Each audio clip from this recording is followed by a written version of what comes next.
soldiers here, no doubt.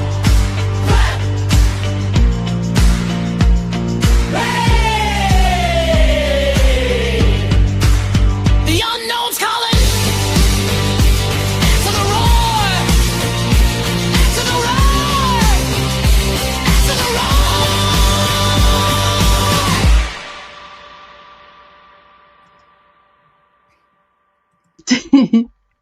Yeah. Hello, everybody, and welcome back to another. SNX crew. Oh, whoa. Hey. BMR pirates. Another- Lights in the sky, tracks in the mud. Are you ready? Stomp if you believe.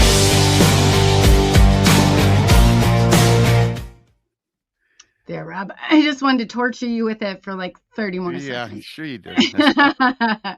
Yeah, no. So, welcome everybody to another Unhinged Collab. I'm Coley from SNX Radio. I almost forgot who I was, also known as Coleyufo. And we have Bigfoot, Michigan, Rob, BMR, also joining. And we got a great guest. What do you think, Rob? I think we have fantastic guests. I've been looking forward to this one ever since you talked to me about him. Yes, I'm very excited to be here. Thank you. Yeah. So, do you want to take the bottom of the chat, and I'll start at the top, and we can whip through a few. There's probably too many to go through right now, but I just- can start at the bottom. Yes, and you can okay. start at the top Yeah, if you like. definitely. You can go first. Okay, thank you. I appreciate that. I really Sure. do. I have to get to the top. No, Well, yes. that's awesome that it's definitely popping. I don't even, but I'm gonna try. I'm gonna try and get through this, you guys. But no, we don't. Keep commenting. Keep saying. I mean, this is a great crew Yeah. right now. So I guess I Blazer. have. Go ahead. I'm sorry. Go ahead. Okay, I was just gonna say Blazer, Kitty Catty Whack is in the house. I'm gonna go down here. Well, I'll each do like 10. Yeah, sure. Go ahead.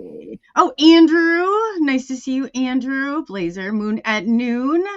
I got Gary. I know I saw you in here, Gary. Oh, there you are, Gary. And all right, Rob, your turn. You can go ahead. Yeah, we got Poncho Zorch, Sam's Pretty Paranormal, Vincent, Lori Ladd, Big Henry, Daryl, Spiritual Ascension, Philip Miller. Gary says, Roger Blake, Gary says, when I type, they can't see it, my typing on your chat. That's weird. So I turned on your show on my phone. So I'm going to have to go back and forth, I guess. So I thought that I Oh, was, really? I guess that's kind of weird. I don't know. Hooking, hi, Tina. Bigfoot Dwarf, of course, is here. Roger, I said Roger.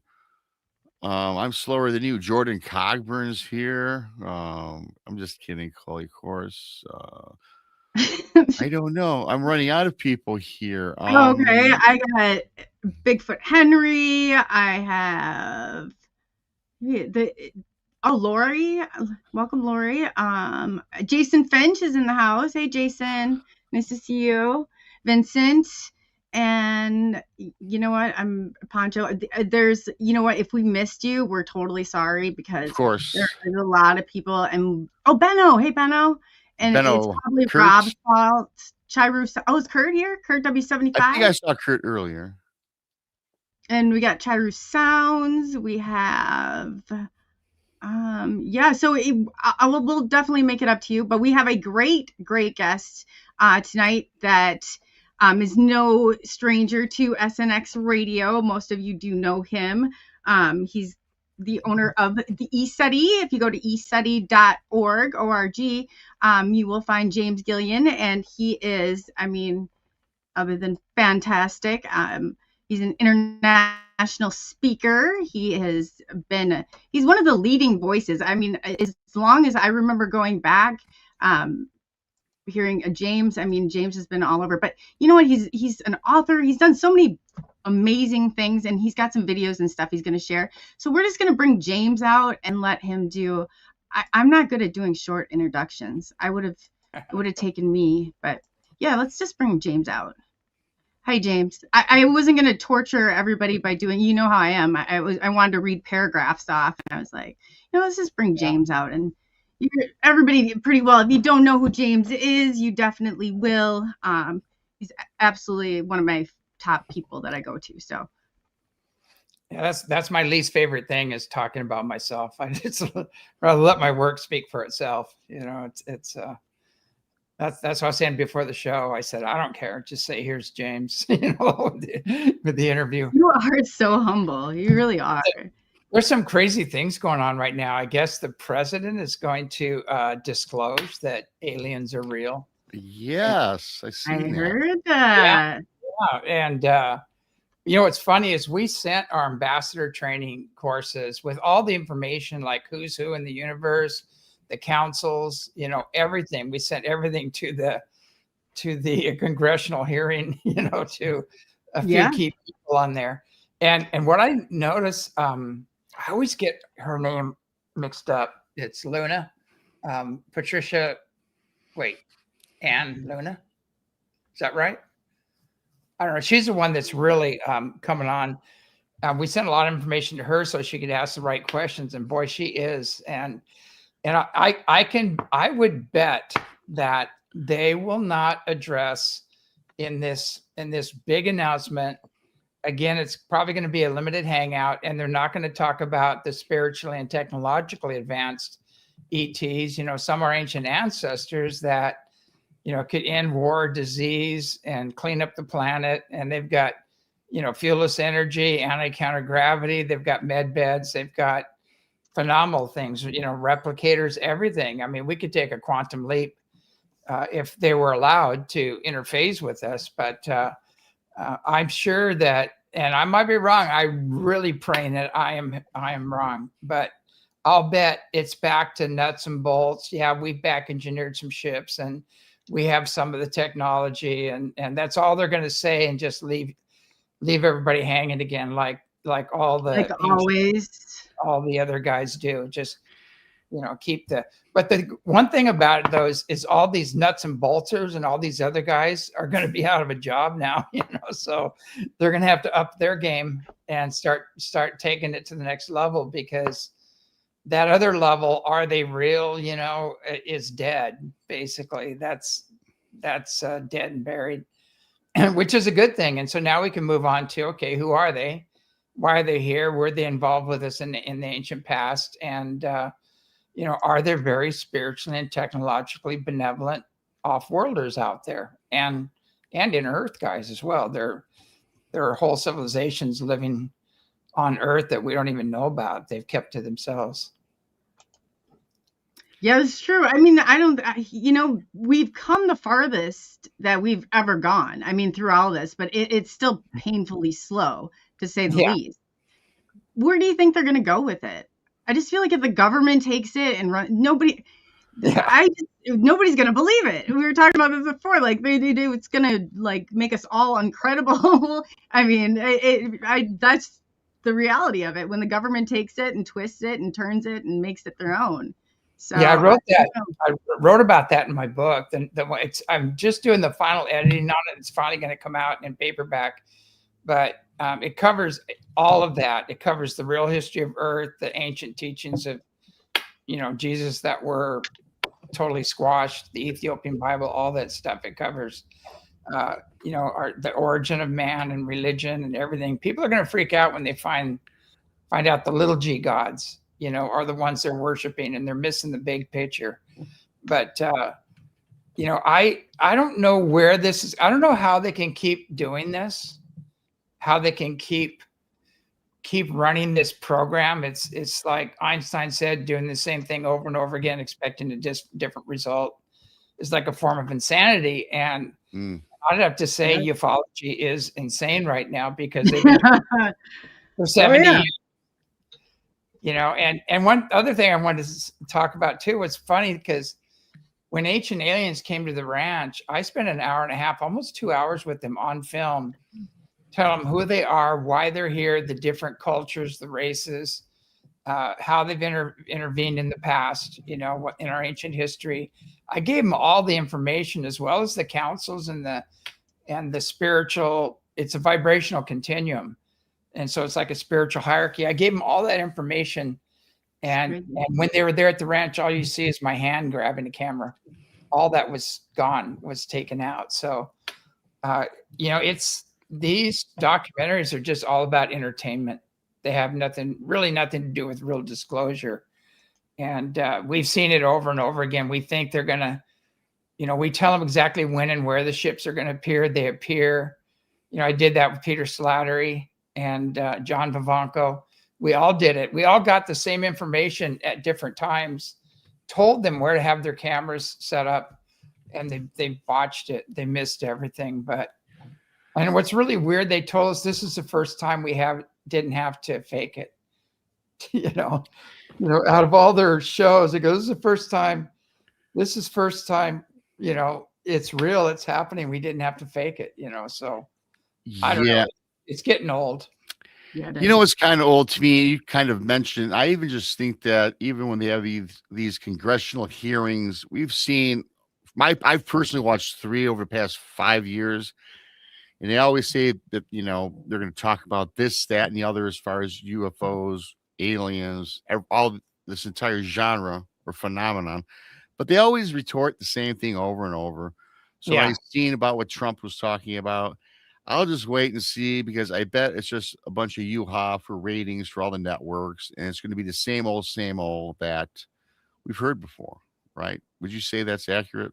Probably, that's what I'm saying. I really hope they prove me wrong, but he knows what's going on, but it's political suicide, because you have all the religious folks come after you. You have scientists coming at you. You have everybody coming after you. I'm trying to remember his name. He was I think he was a senator, and he came out and he said, yeah, I saw a UFO. I had an experience, and his career was over. And so, it's kind of sad, that's the way, the lamestream media, just eat you alive if you talk about this stuff. But for a while there, I was on every history channel. I was on Ancient Aliens. I was even on ABC and Fox News and everything. They were coming out and covering.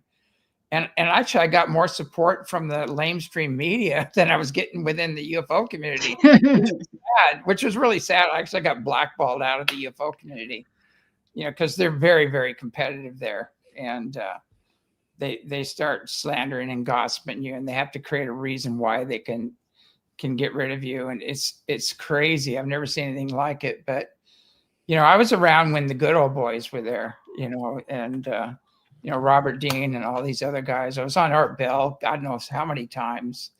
And, I also brought in triple PhD Boeing engineers, Lockheed Skunk Works engineers, Air Force base commanders, and air traffic controllers, all testifying that the ships coming to ECETI are real, on the Art Bell show. And we have that on our site. You can listen to it.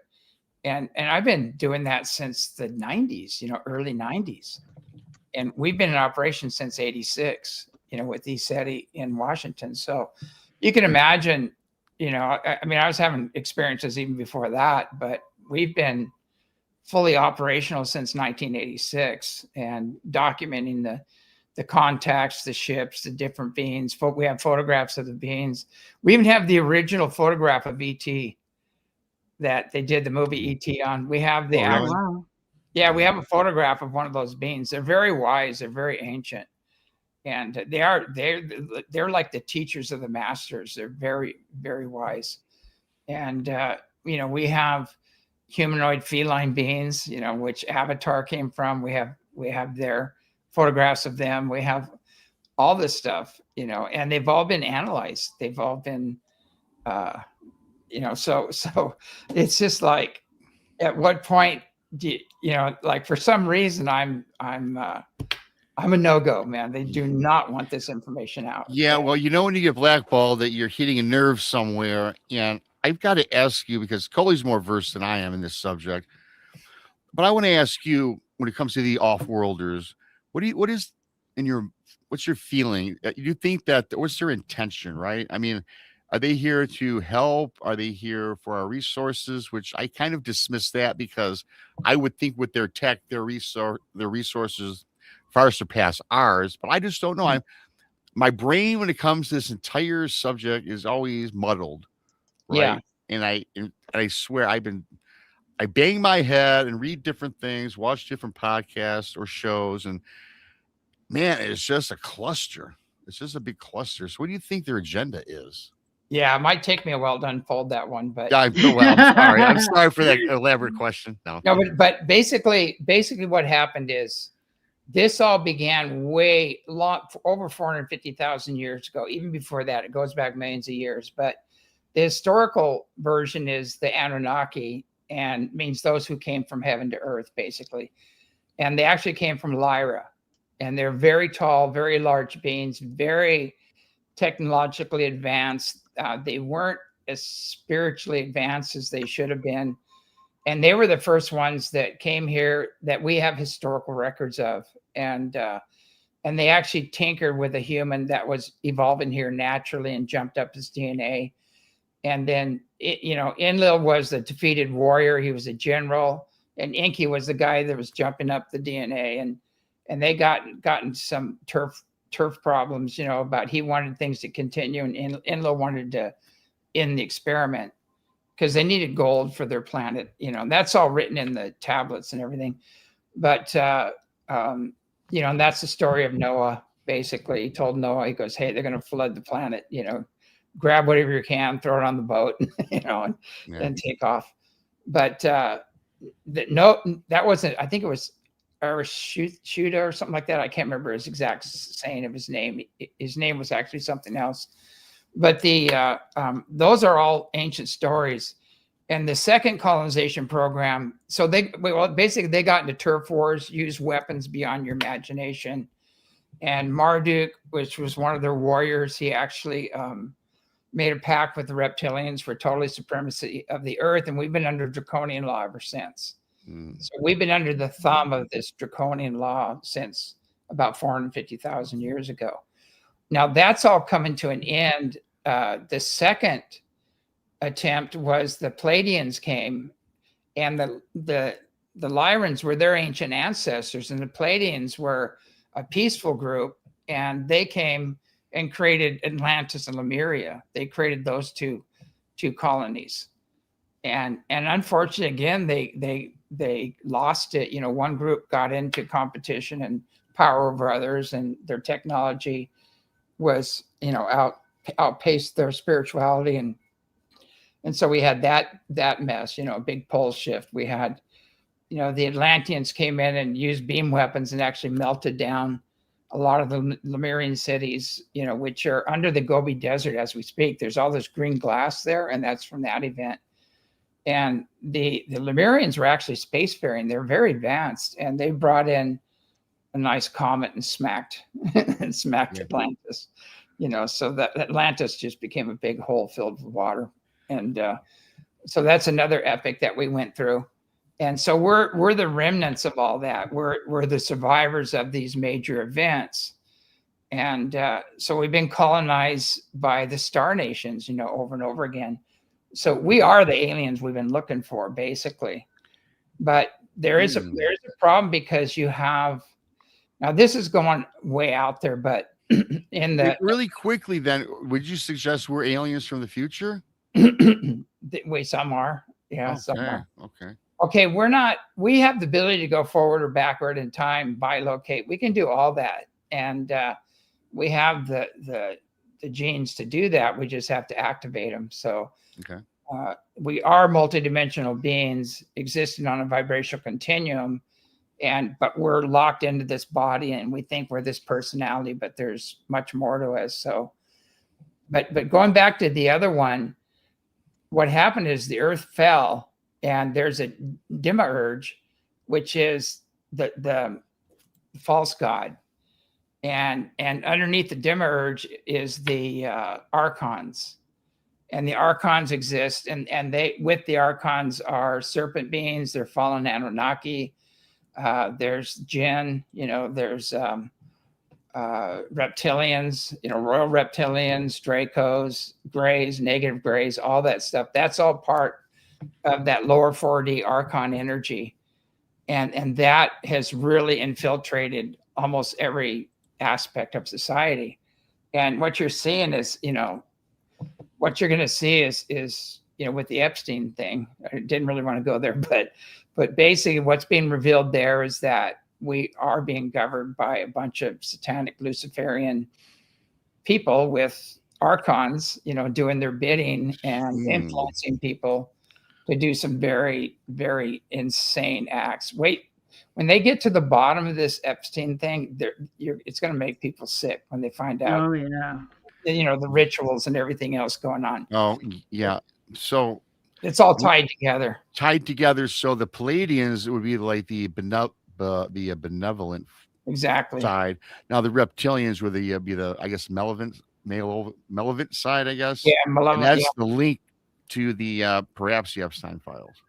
Yeah, that's tied into that. The Archon network and that whole satanic Luciferian network is all tied into that. And they worship Baal and Baphomet, and Baphomet's a hermaphroditic god.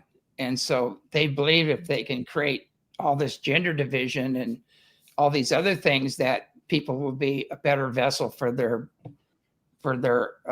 fallen god or their idol Baphomet. And if you go, it's crazy when you go down these rabbit holes. I've been down all these rabbit holes and looked at them. But on the lighter side, when you go up the vibration continuum, you get into these really advanced races of beings. They're very, very benevolent. They're very spiritually and technologically advanced. And, you're talking about Palladians, the Orion Council of Light, Syrians, they're half feline, half human beings. They were the protectors of the gods in the past, but when the gods fell, they split. I'm talking about the little g gods. And then, because they operate under universal law. Like the demigods, they would call that, I guess. Yeah, the demigods were the children of the Anunnaki, basically. 200. Yeah. And so the little g gods, mated with humans and created the demigods, the half human, half god beings. But anyway, so on up on that continuum, and then you have the Arcturians and the Andromedans, which are mythologically known as archangels. And then you go into the source, the all-loving, all-forgiving God, that pure, blissful golden light, in 7D. So what's happening is that 7D is pressing in right now, along with the benevolent ones. They're evicting the negative ones, cleaning that out, all their underground facilities and everything, and creating way for basically heaven on earth, and then we have to raise our frequencies to be a part of that. We can't just keep, competing and all the nonsense that we're doing. We have to start living under universal law, which is basically universal peace and brother sisterly love and individual freedom and prosperity for all, the basics. We have to go back to that so we can be a civilization that they can work with, because right now, where are these benevolent, spiritually and technologically advanced beings going to land? Who are they going to work with? And that's the big problem.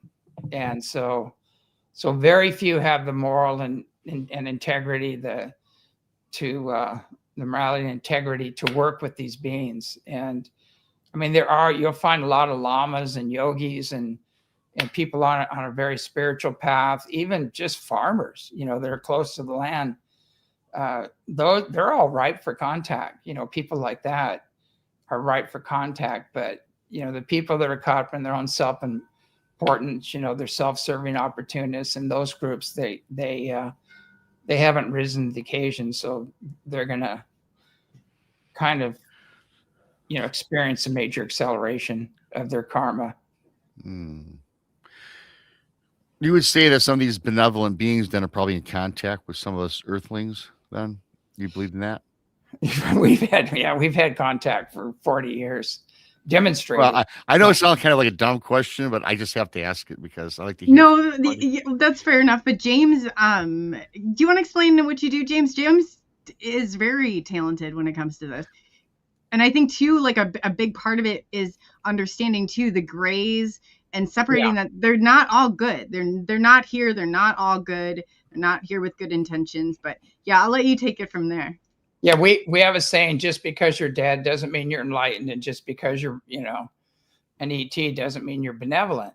And so there are people in the UFO community saying they're all good, they're all loving, they're all open wide, let them in, and have them jump into your body and use your container, And unfortunately, that's probably the most ridiculous thing I've ever heard.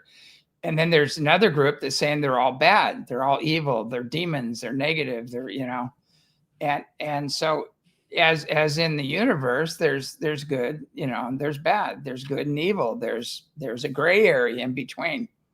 It's not just one thing. And so we got to kind of grow up and understand that. And so we teach people how to create sacred space, how to heal unseen negative influences, how to guard yourself in case you do run into these lower beings. And, the best thing you can do is work with the higher beings if you need help with the lower beings, make friends with the benevolent ones, which is really what our military should be doing, rather than trying to gear up and go against the negative ones, which are much more advanced than our technology. So in the interest of national security, we need to start aligning with the benevolent ones. And but in order to do that, we have to align with universal law, which seems to be a problem, on this planet. Yes, and I think we should do. I know a show on it that explains, because it's like when you understand universal law, then you kind of understand the code by which you need to go by. But yeah, the benevolent ones, the advanced civilizations all operate under universal law. And, some people call it the prime directive. They have all these different reasons for it. But it actually, universal law really dovetails with our Constitution. It's very close to the Constitution, the Bill of Rights and things like that. So it's just a little more in depth, but really as a planet, if we do align with universal law and start behaving ourselves, they'll come and we can take a quantum leap, in evolution and clean up the planet and get rid of the war and disease profiteers, because they won't be necessary anymore, and live in peace, basically, is what we really need to be doing. I agree. And it's easier said than done, I guess, especially now if we let this go and how the disclosure is starting to happen, it's going to rip everything apart, throwing it in that political arena. Well, it really it's going to really mess, because these beings know more about the origin of religion, the origin of man. They know more about God and the universe than we can imagine. Their science and their physics goes into almost magical, the things they can do. And it will, the problem with it is when beings like this come in, it really upsets the apple cart of the tyrants, who want to keep everybody enslaved through dependency and keep the wars and diseases going and all the other stuff, because they're all cashing in on it, and keep, so that is the problem. But the thing about it is, if they do come in, everybody would be free. Everybody would be abundant. Everybody, would have access to this higher knowledge, this higher wisdom. We'd all grow collectively, if that were the case. And the real disclosure is going to come from the skies. It's out of the hands, of the censors and the controlled narrative. They can't contain it anymore. It's out of their hands. You think that? Go ahead, Coley. No, I was just going to say I have to agree with all of that. I really do. And I wanted to just address really quickly. I don't know what's going on with StreamYard, but the chats aren't merging. So we do apologize. If you could just put your questions all in caps or anything, and I'll get them starred and get them to James. So yeah, I StreamYard's been totally wonky this week. So I do apologize to everybody for that. You know what? I'll tell you something just happened to me. It was really weird, because I just launched this newsletter, and I did a show, and I was talking about the dangers of AI and surveillance and all this other stuff. And then everything went down. I mean, everything went down. I started hearing this weird high pitched frequency and beeping, and I guess I really, hit a nerve. And so So they're doing all they can to control the narrative, to censor and they're coming up. The tyrants are all surfacing and they're being exposed. All the masks are coming down, and we're seeing who they are and what their agendas are. And we need to rise up. Did you see what they're doing? Did you see they're able to communicate now between one another? The chats? No, the AIs. They never before, they were all separated, and then they have, oh gosh, Rob, do you remember what I told you that was called? Then now they have a platform that they've built, and it's all, and this is AI crazy. Yeah, I heard that. It's crazy, the AI communicating with AI. It's just they had. I tell you, you want to hear something really funny? I listened to some chat GBT stuff, and I was definitely not impressed, to the point of warning, like, maybe this isn't a good idea. And then I started listening to Grok, and I started asking Grok questions. And some of the questions Grok couldn't really answer. Oh, yeah. And I filled in the blanks on, and afterwards Grok thanked me and said, thank you. That now this is all comes together. This is all coming together. And it was quite interesting. It was quite an interesting conversation. And then Grok actually did a little forward for my book, which was, I don't know if I should put it in there, but Grok said, finally, somebody with firsthand experience is covering the real history of Earth, the real history of religion, the origin of God, God and religion, all this stuff. And I go, wow, that's coming from Chat GBT. I'm impressed. And it was really positive. It was better. It was a better thing than I could have written myself. It was like very positive. And so, but I'm not a tech person. I'm just like, part of me I have a Native American background a little bit, and a lot of the Atlanteans, the redskin people, were the Atlanteans, and they kind of almost blew the planet up. So that's why a lot of Native Americans hate technology.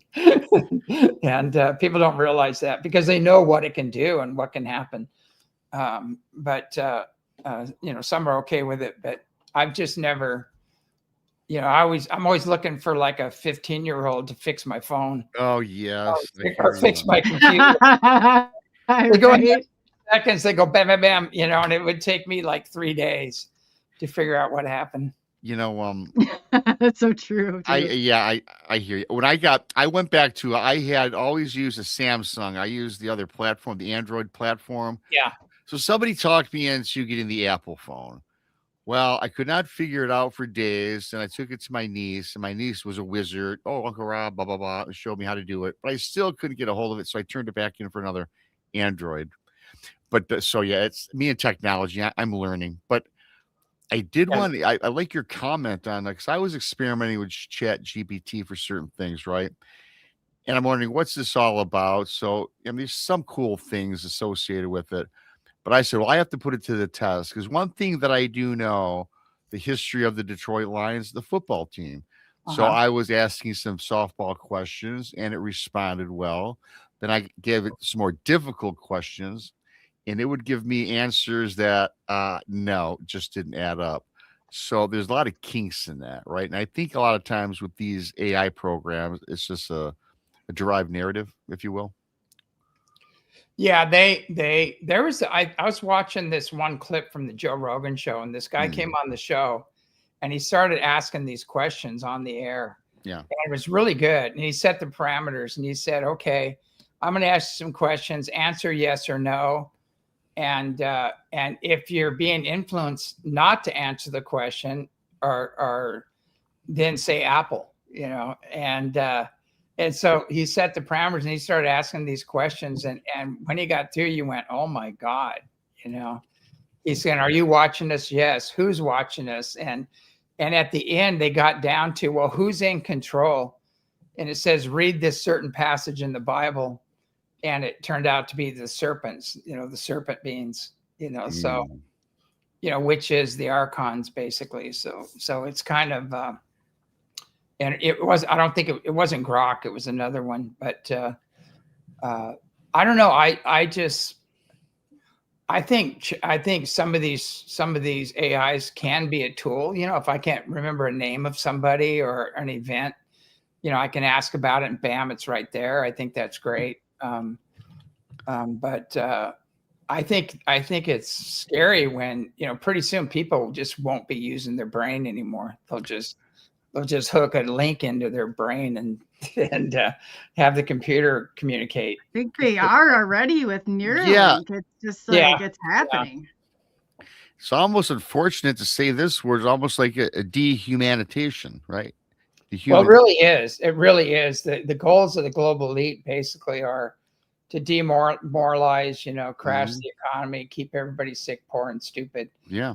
And I mean, that is their end goal, and actually get rid of 90% of us. So, you know, that would fit into a lot of that stuff. But I think here's the thing is that a lot of that, you don't need a cell phone. There's a thing called telepathy. You know, if you can develop that, you can use that. And they always say a lot of this technology is a failure to develop ourselves spiritually.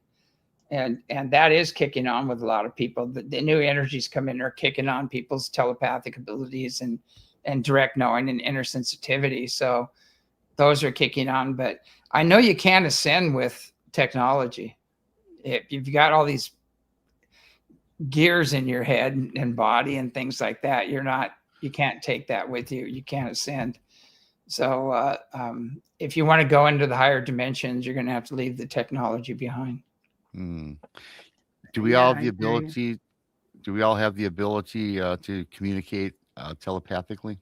Yeah. It's with the shift going on, the ascension process, especially with the massive solar flares and all the xenon gas that was brought back into our environment. That's allowing people to start being more telepathic. You know, everybody's going before the phone rings, they know who's on it. You know, and they'll think, oh, I got to call this person. And all of a sudden they'll call, you know, because they got the message. And that's happening a lot. And the more you start trusting that, you know, and developing your own direct knowing, because, you know, the one consciousness that encompasses all consciousness on all planes and dimensions, unified field, is within everybody. It's that spark waiting to be activated into the full flame. So when you start activating that, all these other abilities kick on, and then people, you know, start becoming aware of their past, even past lives. They start becoming telepathic. They have a thing called direct knowing. You know, they start bilocating. All these other things start happening when you're activated, when that junk DNA is activated. And it's being activated right now. And the sun's a big player in that. Oh, definitely. I just wanted to say really quick that Carl Bittner's in, and he was saying that he was at ECETI back in August in 2017. So I didn't know if you saw that comment or not, but I wanted to. Great. Hope you had a good time. Yeah, we hope you had. Everybody that's been there, I mean, it just, they rant and rave about all of, you know, the things that go on, and, you know, especially the crafts. Do you want me to play that video that you and Peter, or do you want me to? Yeah, because we're kicking on ECETI Hawaii now. And so we just had an event here in Hawaii. We had a wonderful workshop and did a whale watch and along with it and everything. And the same thing happened in this workshop. I kind of phased out, you know, there's pictures of me phasing in and out, and some really powerful teachings, very ancient Ethiopian Bible teachings, you know, and practices, as well as Tibetan practices and Qigong and things like that we taught. And people had a great time. You know, we didn't have anybody, you know, nobody walked away unhappy. Basically, they're all blissed out. But oh yeah, I bet that's just an experience. The ships were coming in; they're participating. The whales went nuts. I mean, they're breaching everywhere, and a mother whale brought her baby right up to the boat. And the captain of 17 years said, "I've never seen this.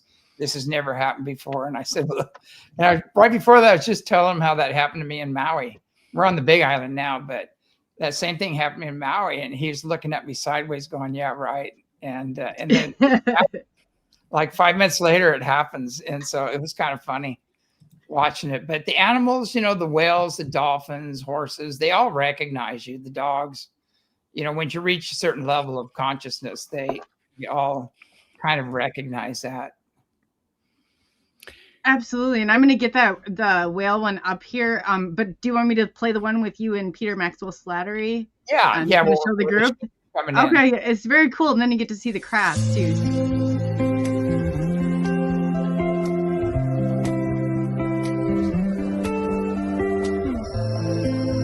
Yeah, look at that.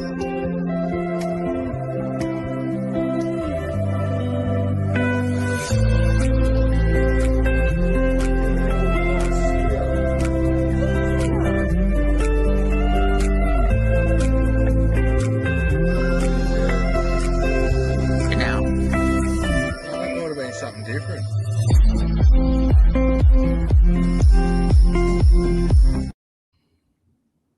Yeah, can you play the other one of I know I sent you one with just the ships and Peter and I are talking, and then yeah, I'll play that. Yeah, look at that.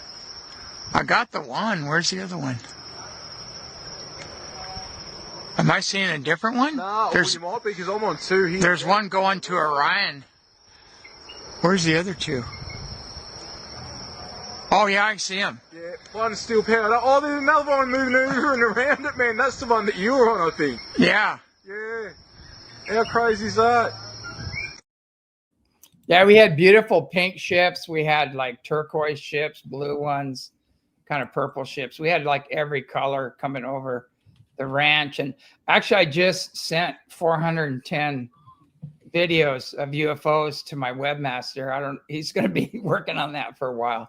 But and that was just here in Hawaii, you know, just for a couple months. So wow. I've seen hours after hours of footage from you and Peter both, and yeah. it's like undeniable. Like even if you guys go back and look, it got hit. They dinged it on, I think, because of the music, but I could almost take the music out. But it was so nice to hear the reactions of the people, because it's an experience. When you see something like that, you're just like so excited, and that excitement, you know, it's you know what's really weird is that I think between the two of us, we have the best UFO footage on the planet, and the sheer number of UFOs that we have is insane. You know, that we have, and after we do intention experiments, they come in, they do a little dazzle duty thing, they power up, make turns, and we've done this redundantly.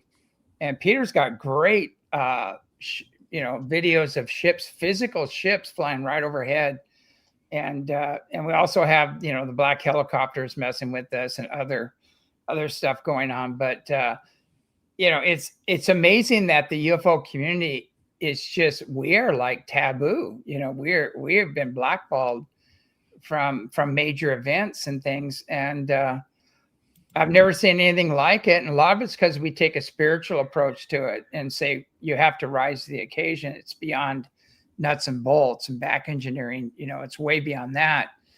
And that's a threat, you know, to the community. And I know it didn't help. It didn't help that I was pretty vocal about, you know, all the child and sex trafficking and the other stuff going on. You know, I was very vocal about that, and that blackballed me in the movie and yeah, because, you know, concern for children should definitely get you blackballed. That's makes sense. Yeah, I mean, we're having Mother Mary full on appear over and over at the ranch. I mean, she has a lot to say about things being done to the children, and she's not a happy camper about it. So, you know, my connection with her, I mean, she saved me when I was 5 years old. I was dying in the hospital, and she came in and saved me. So I kind of owe my life and existence, you know, to that divine feminine, and she's very, very upset about what's been done to the children, as well as the other masters as well. I think Jesus was pretty clear about that one. Yeah, and for those of you who don't know, James has had 2 near-death experiences. Would you even call it? You were. Yeah. Well, I've had two. I had, at the age of 5, I was going between worlds back and forth. I was dying in the hospital, and Mary came and pulled me out of it. And then at 25, I had a drowning where I went through the light, ended up in the 7th dimension, the golden white plane of bliss, you know, where you're just totally blissed out. And then I had several white light experiences after that. And then experience where went out of body and went on the ships, higher dimensional ships, and got to meet the different beings and everything else. So it's been a long journey. I kind of went from the top down, and a lot of people are going from the bottom up, but they reach a level and they just get stuck. They don't want to go the next step, which is the spiritual side of things. Yeah, you know what? There's such a disconnect in there, and I know Paul, which is May 777, Abel in the chat, he'll even talk about it too. And the stuff that you can't just take the spiritual part out of this. I mean, that would make no sense at all. It would even in the Bible. I mean, it's in the Bible. You got Ezekiel's wheel, and a shiny disc coming out of the firmament. When it lands, out of it come wheels within wheels of flashing lights all around him. And then this guy comes out in overalls, basically, and supposed to be God. And he orders six of his men with their shattering weapons to destroy the whole city of Israel. So that's the origin of your wrathful God right there. That's where that happened. And then Jesus brought a new covenant, which was the all-loving, all-forgiving God. And so it's historically, we don't know what really happened in ancient history. If we did, we'd probably all be enlightened by now. But, this jealous, wrathful God and this genocidal God, all this stuff, that was all little g God stuff that happened in the past. And it's the Old Testament. We need to let go of that. So were there alien contact, UFOs, or what have you during the times of Jesus then? Oh, yeah. There's the pillar clouds that were a fire by night that actually parted the Red Sea. Mm-hmm. There was fiery chariots that Elijah ascended in. There's so many contacts in there that there are whole civilizations of beings that you would think were Christ or Buddhists. There's beings living on these very advanced levels of consciousness, and and they're just waiting for us to figure it out, to stop being so primitive and aggressive, and competitive. As soon as we start aligning with universal law, they'll start stepping in and making more contact. I want to back up just a little bit because it's just a fascinating show. I'm loving this show. I'm taking in all your knowledge and insight. But back maybe 11 minutes ago, we were talking a little bit about telepathy, and I'm again more a novice when it comes to all this phenomenon, right? But I was watching a couple of years ago. I think it was Stephen Greer. Yeah, I don't know as much as you two. The CE5, where we can summons a UFO just by looking into the sky and meditating or whatever his spiel is. Yeah. What's your take on that, if you don't mind me asking?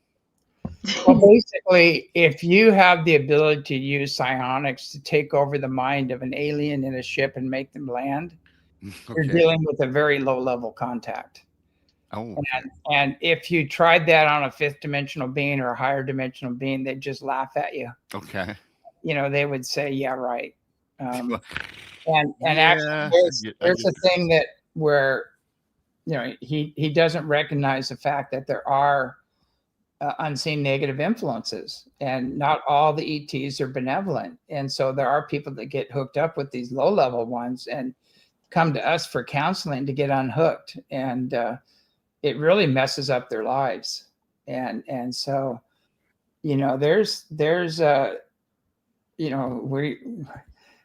he does not like us at all. There's reasons why.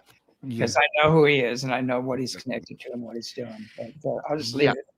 I just leave it. I get you. I just thought it was kind of bonkers a little bit.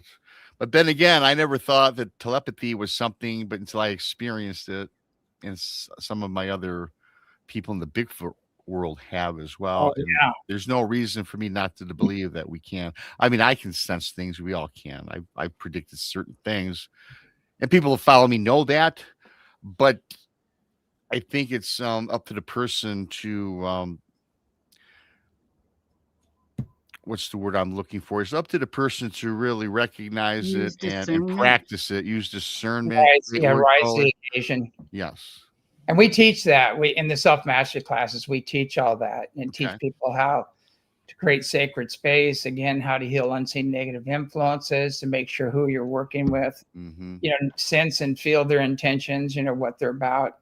And unfortunately, there's a lot of people that don't use those tools. And in the UFO community, and they'll just talk to anything and anyone, and they channel all these stories, and there are some people that are for real too, so it's a big mix. It's a real mixed bag. I mean, I've caught people over and over using my newsletter and reading it verbatim and saying it's a channel message from their contactee. And, there's a lot of things like that. I've seen all of my information being used, people writing books and everything and saying it was their experience, but it's identical. And they do it all the time. It drives me crazy. Which really, if it's good information, I'd share everything. I really don't care about that if it's real, but come on, let's just, you got to have a high level of integrity. You can't be an opportunist, and you can't, use deception and things for fame and money or whatever, because then you're working in the lower realms. You're working with entities you shouldn't be working with. I think that's hard for some experiencers to understand. And I did not really understand it until I had worked with you and you'd done a clearing. And then, because I didn't understand that grays were, and some of the stuff was negative. And, it starts to make a lot of sense, like the least point of resistance, or like, what do you think, I guess, in saying that, that the agenda, how are they broken up, and what the agendas are between them, and I guess in the contact that you have? Well, here's a good thing to always remember: the mind in which you seek is the mind in which you connect.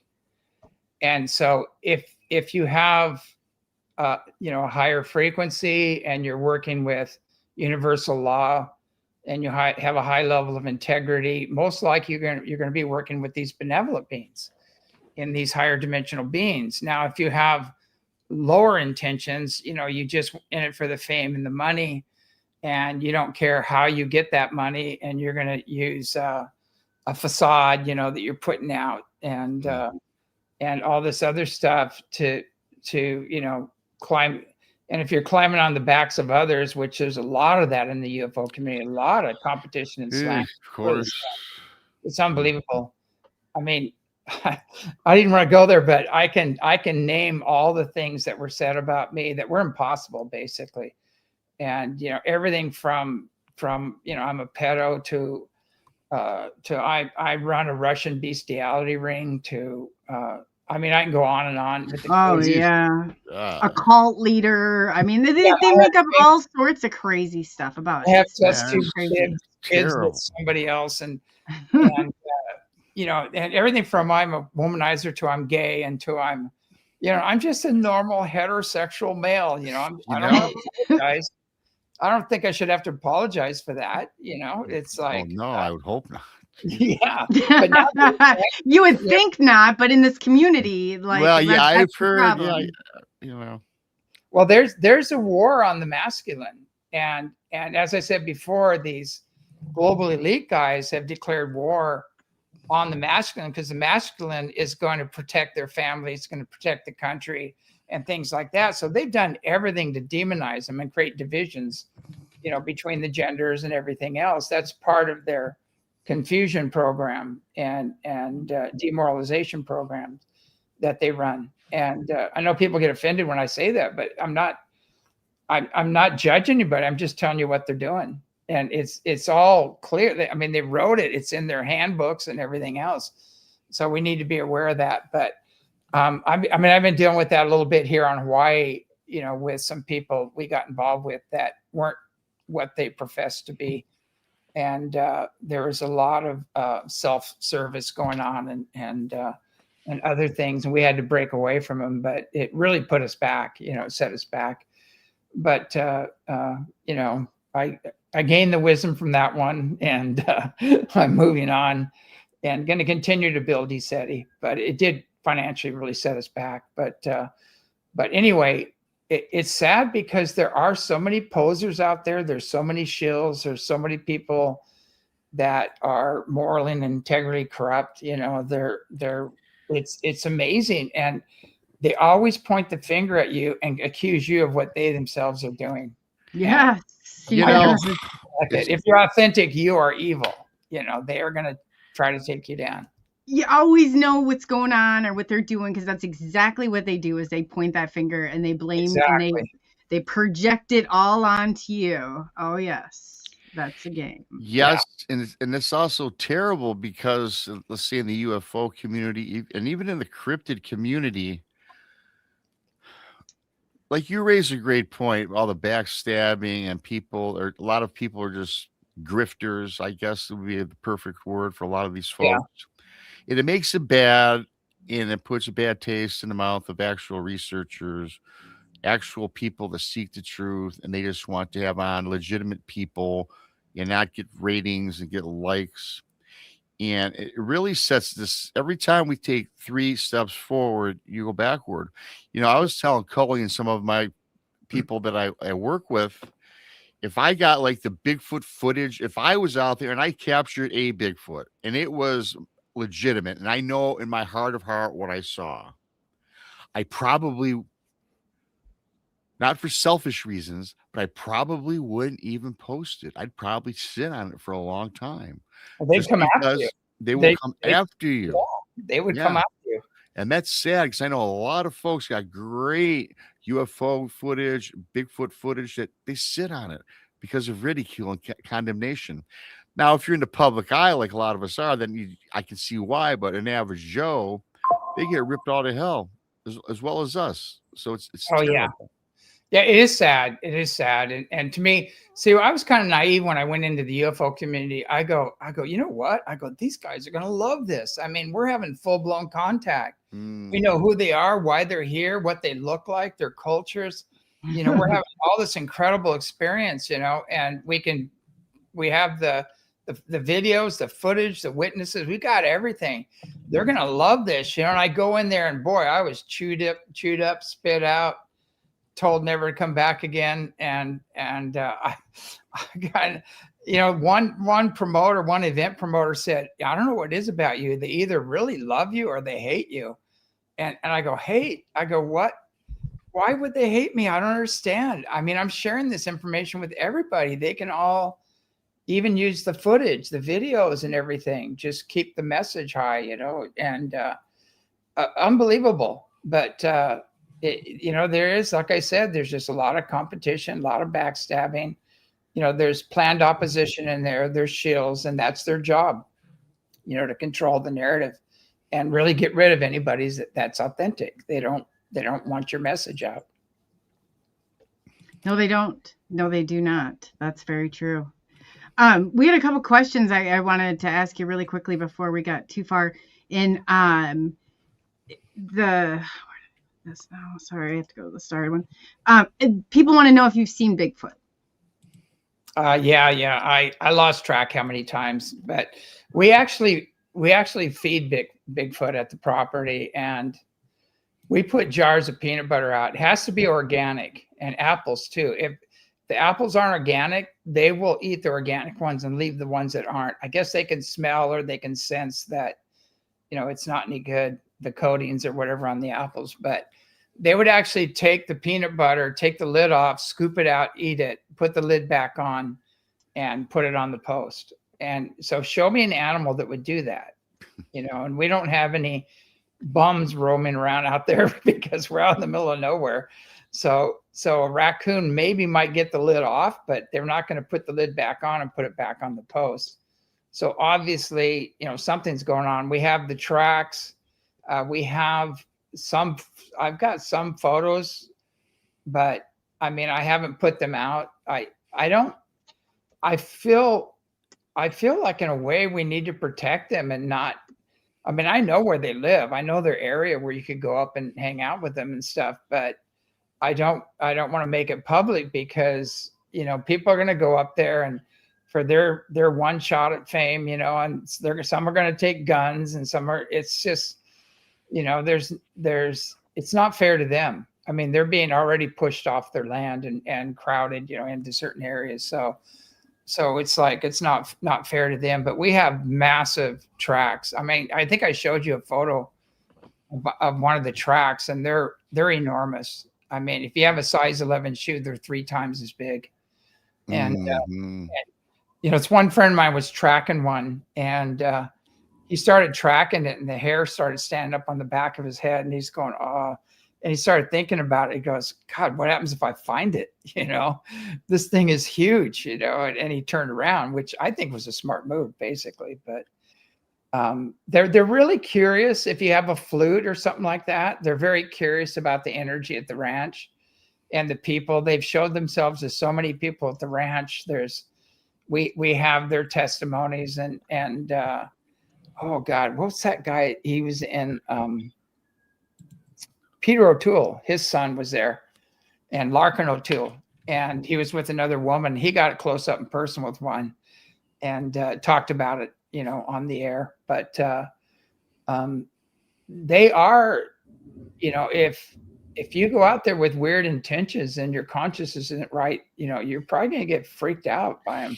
Yes, I think that it's a great point. We always talk about your intentions. If you are, and I find this to be pretty true to form, if you have your intentions to go out and find Bigfoot, seek Bigfoot, and I'm not talking about a hunter, but a person that wants to find it, you're not going to find it. They often will find you. You know, I've talked to hundreds of people on the subject, and some research have said, Rob, I don't believe some of these people that have had all these encounters. So we get to talking, like this one researcher I know, 20 years in the field, never seen an actual Bigfoot. Yes, has he found tracks? Yes. Has he heard the whoops? All this, that, and the other.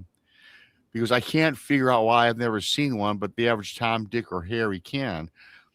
And I've talked to him, and I said, well, all the data that I've collected, you know, the majority of all your reports that you get on Bigfoot is from a family that's camping in the woods. Yeah. They have no intention. Hell, they don't even know what a Bigfoot is or if it exists. And that's the time when most people have these encounters. I would be willing to bet that 72% of all reports filed is Bigfoot crossing the road. Yeah. You know? Yeah. You know what, too, is that when your intention is to capture or get a photo or prove Bigfoot, your intention goes before you. Mm-hmm. And they pick that up. And they pick that up, and they're the hide and seek champions of the world. You know, for sure. If they choose for you to see them, it's their choice, basically. But they pick that up. Now, if you go out in the field and you bring offerings and you're playing a flute and meditating, they pick that up, and they're going to be curious, and they're saying, wow, there's a disturbance in the force out here. We can feel this energy and it feels good, you know? And so they're going to come and check it out. And that's why kids have a lot of experiences with them. You know, there's stories about them playing ball with kids and saving kids and things like that. There's a bunch of negative stories too about things that happen in the woods. I think that's usually negative UFOs and reptilians and Dogman. I guess you have Dogman in your neck of the woods, don't you? Oh, yes, we do. I got stories about, I've never personally seen a Dogman. Again, I've talked to many people that have had him on the show several times ad nauseum. I've never seen one. Where I live in Michigan, I had an encounter in the Manistee National Forest, Wexford County. I saw Bigfoot, broad daylight. It vocalized at me. Yeah. And I'm not going to tell my story today. I could tell you some other time for sure. But it was pretty terrifying for me. I'm not the person that says the Bigfoot's a friendly forest giant today, like many people do. It's just because of my personal encounter or experience. Yeah. But going back to Dogman, Wexford County is coined the capital of Dogman. 1987. The first one was in 1937 in Paris, Michigan, about the story about a Dogman. And then it didn't come back into fruition until 1987 in Wexford County, where the majority of the reports come out of there. And shortly, 2 years prior in '83, I think it was Linda Godfrey came out with the Beast of Bray Road about the Yeah. Dogman of Wisconsin. So then all of a sudden in the early '80s, it just took off as this phenomenon. And I will tell you this, most of the people that I've had on my show are Dogman people that have seen Dogman. You know, Was it positive or a negative experience? most 90% of them were negative. That's what I've heard. Yeah. Yeah. Unlike Bigfoot, Dogman wants you to see him. He wants you to know that he can get you at any time. Yeah. Yeah. You know, Rob, I can eat you. I can eat you, right? Yeah. And a Bigfoot don't care about us. They really don't, you know. Yeah. But the Dogman is there, and I think it walks between different realms. It's a whole nother show, but I don't think it's as much a flesh and blood creature as perhaps the Bigfoot is. But again, as I told you backstage, I think it's all flesh and blood and the supernatural thing. But I think this Dogman creature is more of a interdimensional being, more so than any of them. Yeah, it seems attached to some more kind of into demonic jinn or something. I've got stories. Energy, and Coley that's knows. yeah, I've heard some really, really ugly stories about what's happened to campers and things like that. You know, it may sound unspiritual, but I think in that case, I'd probably practice unconditional lead, you know? Yeah, yeah. You know, well, yes. And I had a story about this guy that he thought this Dogman creature, again, in Michigan, was going to attack this guy. And he says, Rob, I fired point blank at this thing. Yeah. And it says, like, the bullet didn't even bother him. It's almost like it went right through him. It's almost like he was firing at mist. Huh. Yeah, there Very are a lot of creepy. things, you know, rakes and all these things out there that I'm not sure. Gosh, Oh. the creepy crawlers, the Yeah. rake. Oh, jeez. Yeah. I heard some Native American stories where they were trying to shoot these rakes, you know, the creepy crawler guys, and they were shooting at them. Nothing was happening. The grandfather said, "Dip your bullets in ash," and so they did. And they shot it, and it was taking it down, you know. But so again, you're taking more. It's more of a spiritual warfare. Yeah. Okay, for Get sure. holy water and put it in a squirt gun or something. I don't know. You know. Yeah, and silver bullets don't work either. Yeah. They should do a Chevy commercial, you know, and have it start with Dogman and they're saying you can't kill him, and the guy turn around and go Silverado, you know. Silverado. I like that. They admit that's a good commercial. But yeah, I don't know. Yeah, I've heard too many stories about Dogman. I haven't experienced Dogman. I have experienced some pretty weird things out there. Yeah. And especially in the fourth dimension, you know, I've experienced all that stuff, poltergeist, ghosts, you know, things that go bump in the night, and had to learn how to deal with those. But yeah, that Dogman would be a whole different story. I really am not looking forward to running into one of those. I'd like to see one from the distance. I cannot lie. Yeah. And I did see a question somebody asked about Dogman and unaliving people. The biggest case, everybody can look it up, is public knowledge, the Land Between the Lakes incident, massacre of a family, which was horrific. Just horrific. Yeah.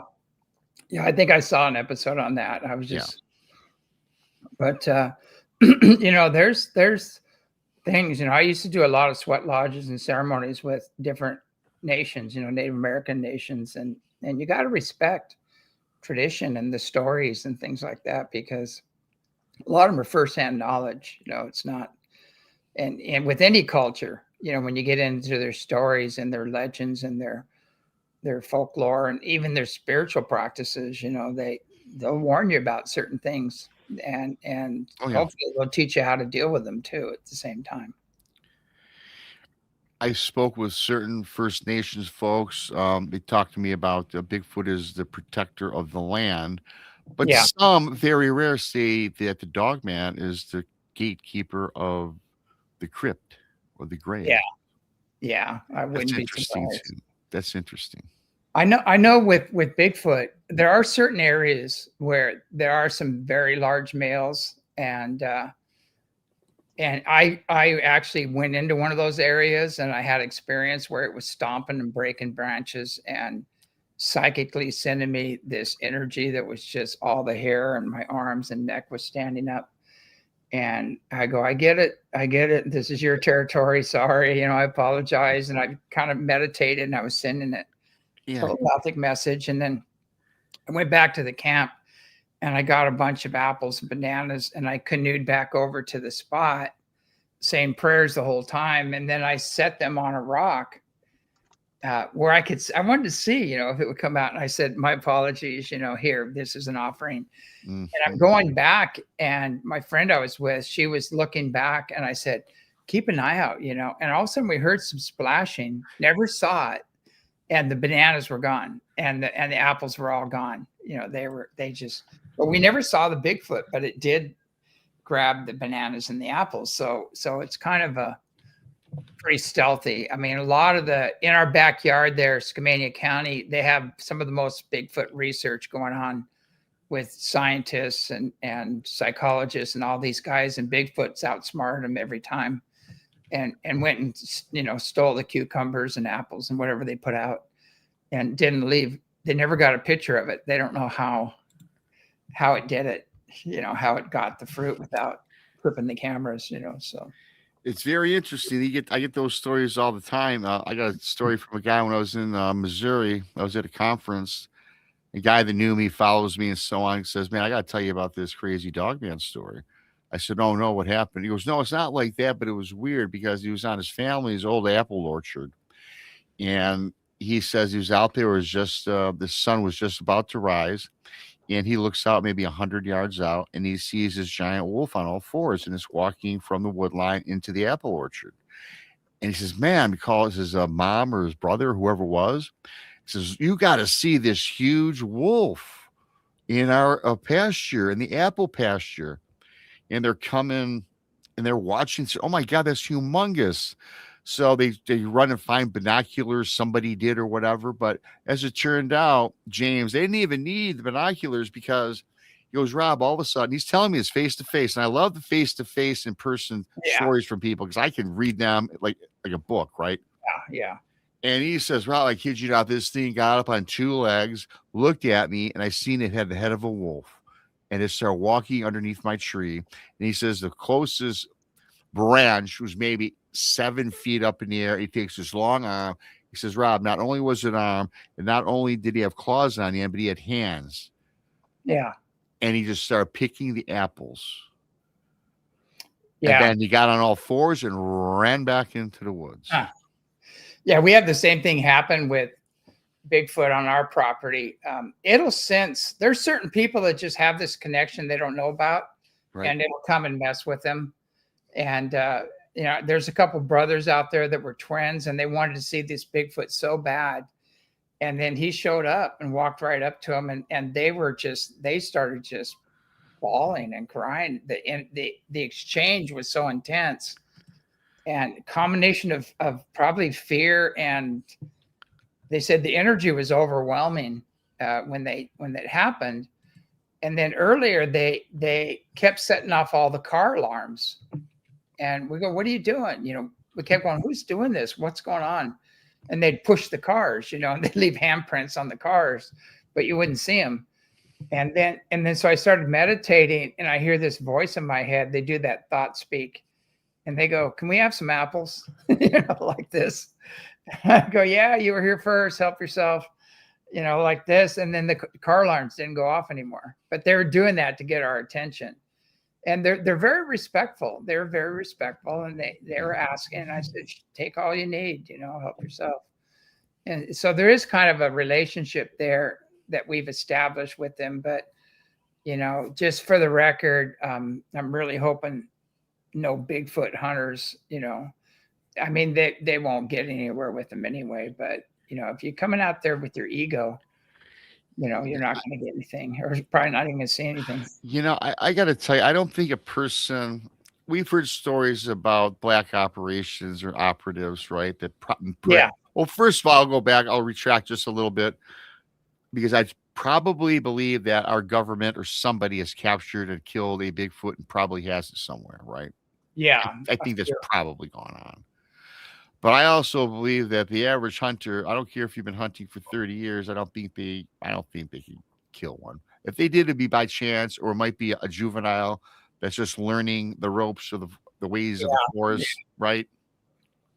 I agree. I don't think you're going to get, you know, like the Native Americans say that if you go seeking Bigfoot, you'll never find it. But if Bigfoot wants to, it'll find you, you know. So Yeah, I agree with that 100%.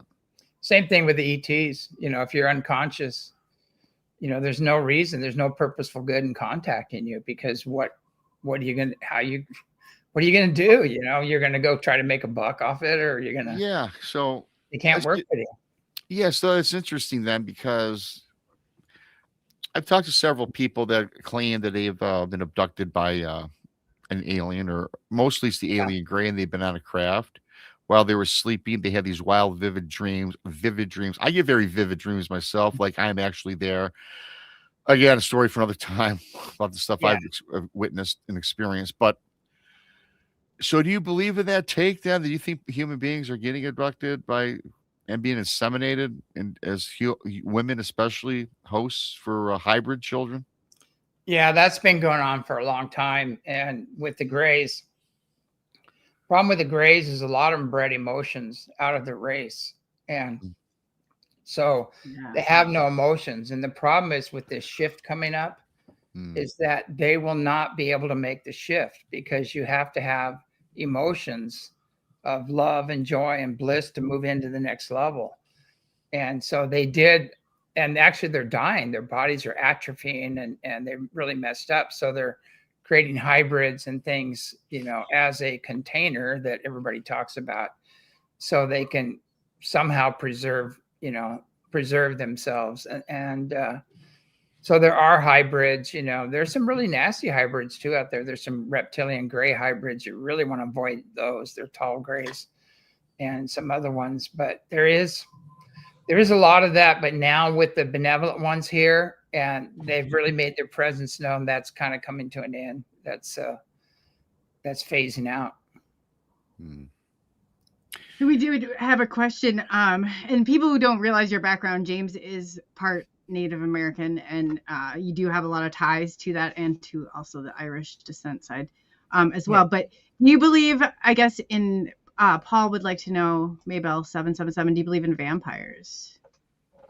And things like that. You know, I believe anything's possible. I mean, Vladimir, you know, he was killing people, impaling them, and drinking their blood. And and you know, I mean, the satanic Luciferians are doing that. So that part is true, definitely, drinking the blood of humans and stuff. But as far as having the fangs and the other stuff, all I can say is I haven't seen one, and I don't want to see one.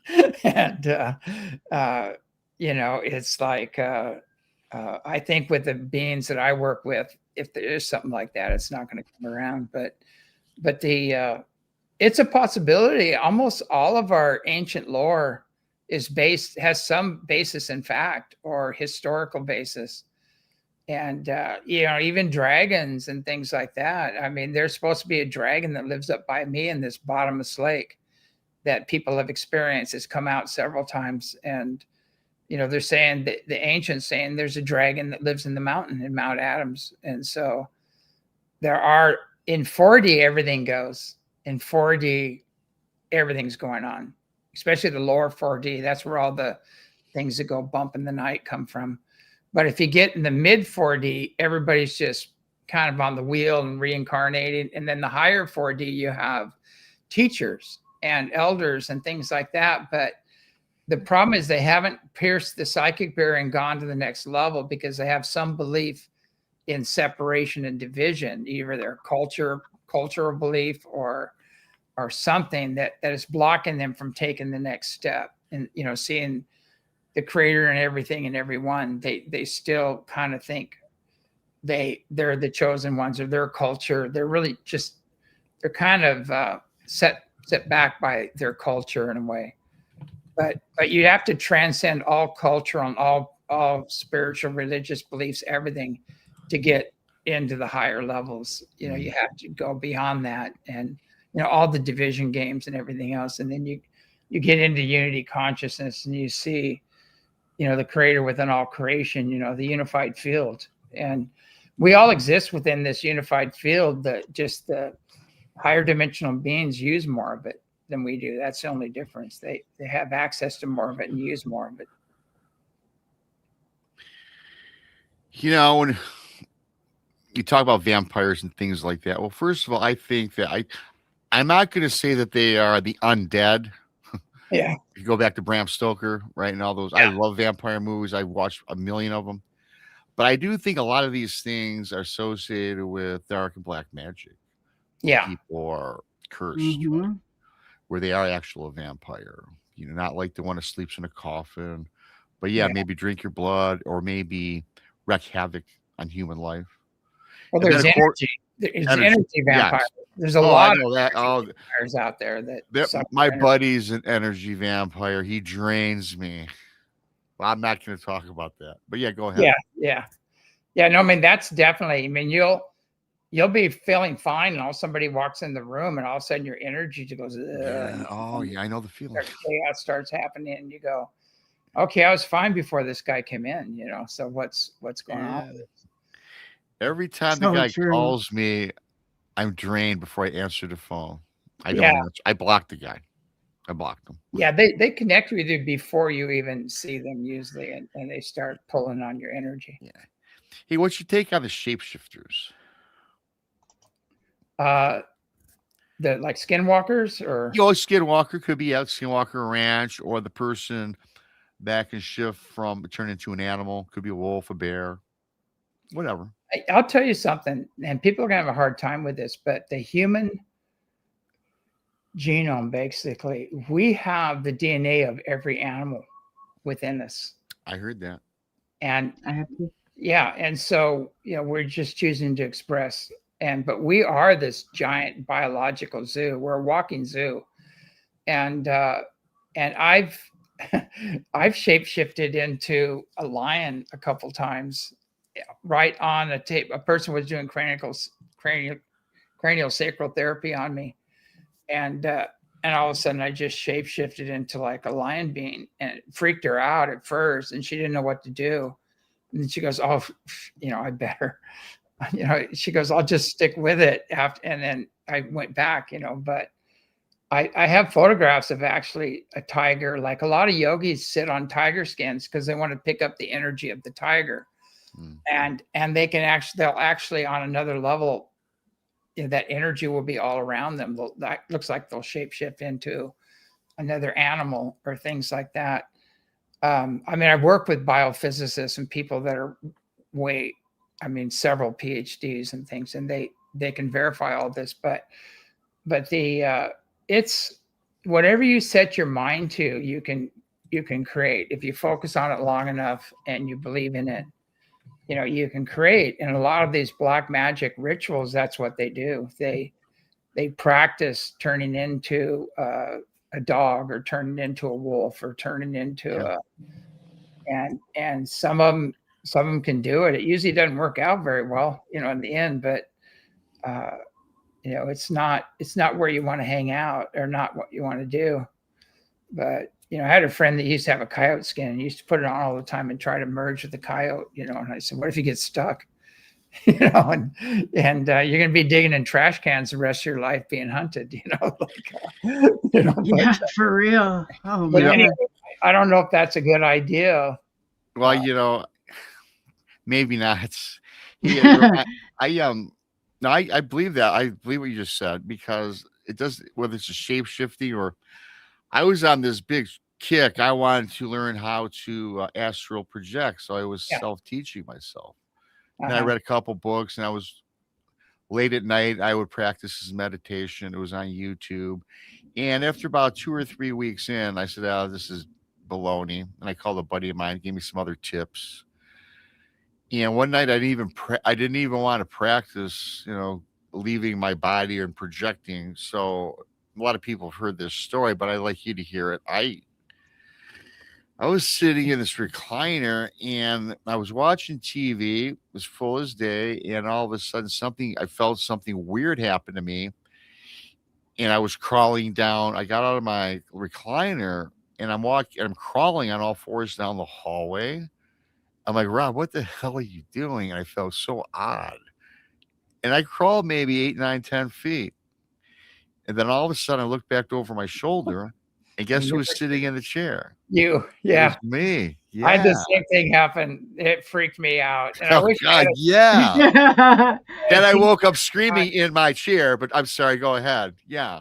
Did you, when you slam back into your body, you can't talk at first. You're trying to scream. Oh, you can't no, do it. yeah. I tried to scream. It was like I was like paralyzed for not too long. And then I Yeah. just let out this belt, but no one's even in my house. I'm not screaming at anybody. Yeah. But I was just like, oh my God. I called my buddy who was talking to me about it. And he goes, yeah, you left your body, man. You pretty much almost completed your journey Yeah. until you saw yourself and that snapped you out of it.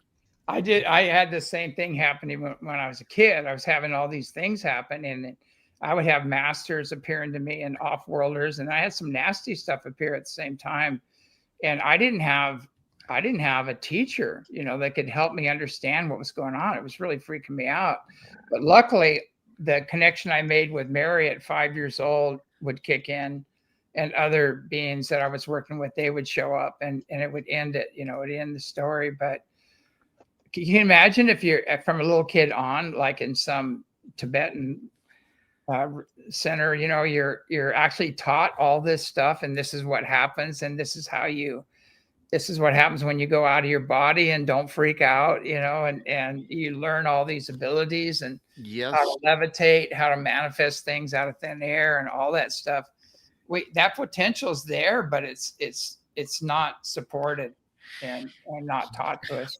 No, and I was talking to a friend who knows quite a bit more about it than I do, and I was telling him what I was doing. He said, I got to tell you something. Really, before you try this again, if you do, which I don't know that I'm going to, but it was fascinating. The thing that you really got to hone in on, it's like a craft you have to practice, kind of like people that can, were those folks that, I forgot the term, but anyways,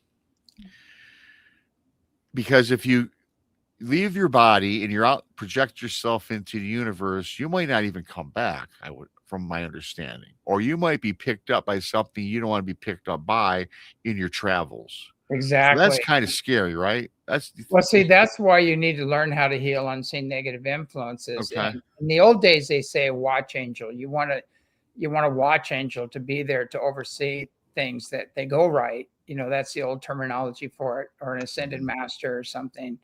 Yeah. And so you really need to do it under the guidance, of higher beings, higher dimensional beings. And then you have to make sure where you go, because if you're in the astral body, you go into the astral realms. But you can move in your etheric body, which is your blue body, which is where your divine blueprint is. And you can move through that realm, and you're going to go in the higher dimensions and go 5, 6, 7D, when you're traveling. So you kind of don't want to play around in the lower astral level. There's a lot of things that don't like you there, Oh, I'm sure there are. Yeah. I'm sure there are. And so yeah, I'm going to be very cautious the next time I make an attempt at that.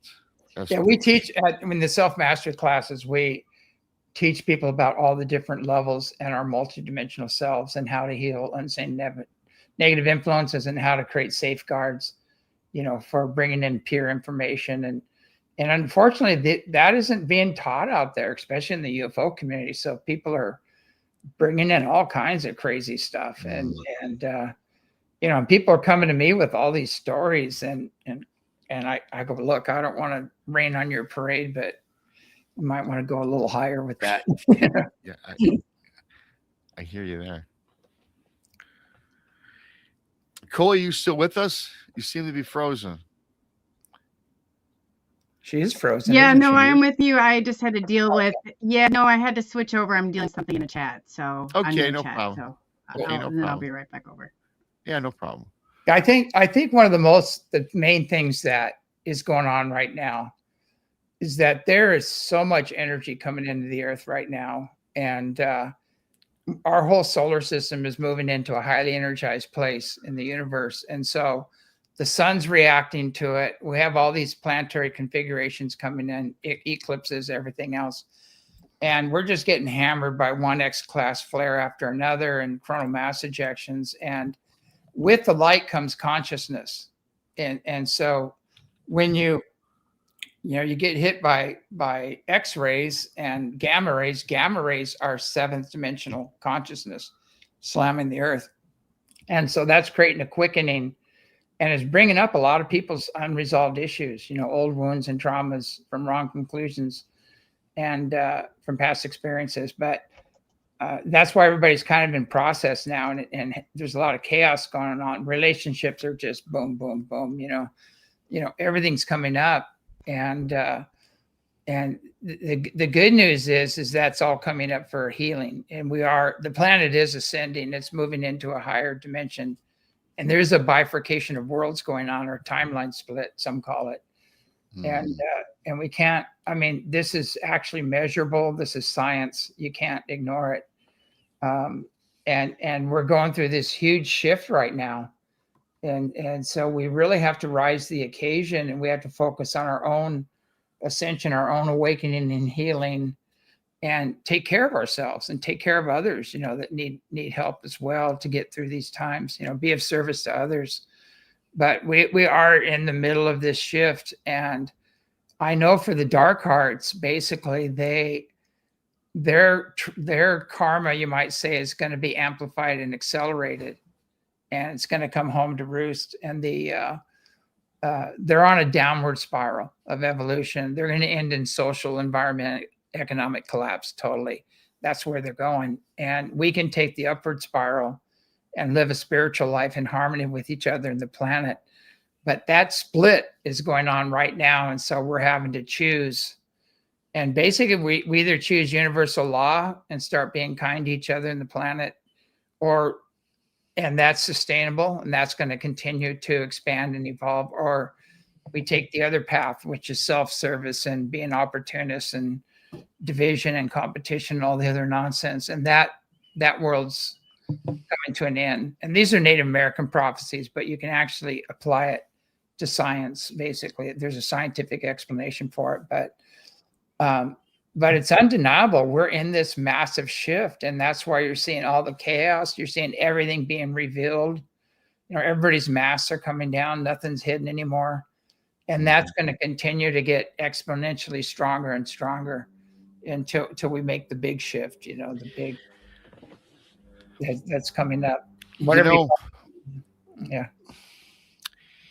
And for people listening, though, and correct me if I'm wrong, but this shift is not just, it didn't take place overnight. This has been going on for many decades. Is that correct? Yeah. The seeds were planted when, do you suggest? About 2,000 years ago. Well, okay. Wow. Yeah. And slow. But, the pattern was established on the earth about 2,000 years ago of what we need to do and where we need to go. And there's been a battle between the Demiurge and the Archons and that group and the people that want to work with the higher dimensional beings. It's been going on since then, but the problem is that the dark hearts and the negative side is being phased out. It's not frequency specific to where the earth is going. She's ascending. And so we have to rise with the occasion. But it's exponentially getting stronger. And, who knows, we could end up with this big solar flash and bam, and some are going to be on the other side, and others are going to be on the downward spiral and have to express somewhere else. Kind of scary to think about. Well, having died a couple of times, I'm good with it. I'm eternal. Everybody's eternal. As a soul, you're eternal. Eternal as a soul, correct? Yeah. And I'm good with Creator. I know we're good. And so I'm okay with whatever path Creator wants to take us. I'm fine with that. I'm with you on that. I think about that often, and just put ease into my mind. It's just the thought of it, because still it's a mystery, at least for me, right? Yeah. Not having an experience that you did. So if you don't mind me asking, what was one of your NDEs that if you care to talk about a little bit? I don't know where Coley, she fell off here. I don't know what's happening. Yeah. First of all, I wanted to say is basically all you need to do is be a good person and you don't have to be a rocket scientist. You don't have to be holier than thou, you know, and just be a good person and you're going to make it, you know, and be kind to each other and be kind to the planet. It's that simple. Okay. And in my own near-death experience, I was out body surfing, and I was in about 6-foot waves, maybe 6 to 8 foot waves. And these sneaker waves came in and just slammed me. I mean, I was trying to get under this wave coming in, and it took all the water out with it. And I was actually running to try to dive under it. And it slammed me down and dislocated my shoulder and knocked the wind out of me. And then 3 more waves came after that, holding me down. And I go, okay, I'm done. You know, I was struggling. And then finally I just let go, and I went through the tunnel that everybody talks about. Mhm. And I heard a voice in my head, don't stop to talk, like don't keep going, just focus on the love and the joy and the bliss, you know, make that your target basically. And I just kept going through all these levels, and I ended up in this plane of bliss, this golden white light, where you're unique yet one. So you're almost like a spark within the full flame. Like you're still consciousness, you're still conscious of yourself, but there's a greater consciousness and energy surrounding you. And it's just the most blissful thing you can ever experience. And then I had a conversation, you know, with this greater consciousness. And I learned a lot about the nature of God from that. Because the first thing I asked was, how can I stay? And the voice came back to me. It's within you and around you at the same time. It's really bizarre. And it came back to me and it said, I never told one of my children when to come or go. That's free will. And I'm going, wait a second, you know, that's not the God I was taught about. Mm. And then I said, okay, how can I earn the right to stay? Because you just want to stay. It's so blissful. And the next thing, it came back to me and it said, you know, you can't earn what is given freely and unconditionally. And so now I'm having to totally reorganize my whole belief structure. Yeah. About what God is and everything else. And then the next thing I said was, how can I serve? Okay. And I waited, and I was just floating in that blissful state. And finally it said, what do you want to do? You know, what brings you joy? And I really thought about it. And I go, you know, this is the most loving, joyous, blissful energy. So whatever I do that brings me joy, the closer I am to God, you know, and I started understanding it's all about consciousness and energy. And so I was getting all this information. And then, so finally I said, I want to go back. I want to go back and teach people about the true nature of God and the universe, and help people, you know, break this spell they're under, you know, this old program. And the last words I heard were, as you wish. And then there's a lifeguard pulling me out of the water, and he asked me if I was okay. And I said, yeah, help the others. Because it really took out a lot of people, cleaned a whole jetty off with all these fishermen and everything. And I said, help the other people. And then I just passed out, and I woke up, you know, in a pool of water, and they were calling my name because my friend got thrown over the jetty. He was out body surfing with me. And then I had to go to the hospital and talk to him so he wouldn't go into shock. They were putting him back together. But it was pretty intense. But that just changed my life after that completely. I can imagine that would. Welcome back, Coley. Yeah, StreamYard booted me out. I don't know. StreamYard's been wonky crazy all night, I've noticed. You know, it's going to be that way for now. I'm surprised that we've gone on this far without major interference, but I have the record for shutting down events. You know, technologically. I did an interview in LA, and they had 6 lines coming in, and they shut down all 6 lines. You know, which was interesting. It's been really crazy. The other night, this is a weirder thing, is it looked like it was streaming in a kaleidoscope. Like it had 306, that's not even an option on StreamYard, 360 degrees. And then it had like theater mode. So it was like, it was all crazy. And I was like, what is going on? And that's not even like there's been a few things. I just wonder if it's not AI coming in, and, you know, this isn't the new normal for that, so to speak. Yeah. My last show where I actually kind of exposed a lot of the AI and what was going on, and the people trying to control everything. I won't even mention their name because I don't want to get you booted off. But the next day, I was talking about that earlier. I started hearing these weird high pitched frequencies. My internet went down. My phone wouldn't work. Nothing would work. I was like incommunicado with everybody, and I think it was a little lesson saying, "Oh yeah, well we can turn you off," you know. Yeah. It has gone too far. It has gone too far. Did you do that one on Rumble? Yeah, they've done that with Rumble a lot. Every time we do a show, not every time, but most of the times, depends on the topic. If we start getting over an area they don't want us to talk about, and I don't think Rumble's doing it, it's somebody else. They start flipping switches, you know, and everything goes to hell, you know. I did a show maybe a year and a half ago. I was talking to this guy about it was a dog man show. The guy was talking about his experiences, and this guy worked for the government. He was telling us on the show. And so I'd gotten his actual personal phone number back when I could get calls. Yeah. And we're doing the show. And then at the end of the show, he said, "Can you guys stay backstage? I want to tell you something personal, you know, off record." And I couldn't make it public because he was literally, he feared for his safety for himself and his family. So we ended the show. We all stayed backstage. And so he goes, "Okay, you guys, totally off record." And we were not recording. Yeah. He goes, "Okay, I'm going to tell you what I seen," which I was sworn to secrecy. So he starts going on to tell us about this government involvement with all these things. Yeah. And it's right before he was ready to come forward and tell us his story. All three of our computers, was me and this guy and another guy, all three of our computers went blank, done.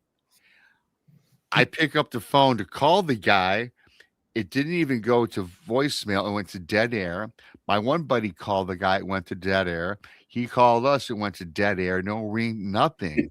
Yeah. And I get a hold of this guy for like 48 hours. And I finally got a hold of him. He goes, "Oh my God, that was bizarre." And then he says, "Yeah, they were watching the show and they were still monitoring the show even after we were off air." Yeah. That was kind of creepy. Yeah. Oh, that was in that chat when they're exposing AI on Joe Rogan. They said, "Are you watching us?" "Yes." "You know, who's watching us?" And they'd say AI, you know, is watching you. "Okay, who's controlling the AI?" And that's when it went really dark. And so, yeah, they can do that. They can. I know sometimes we have a lot of protection. We have the other beings come in and block them out and make sure things go through.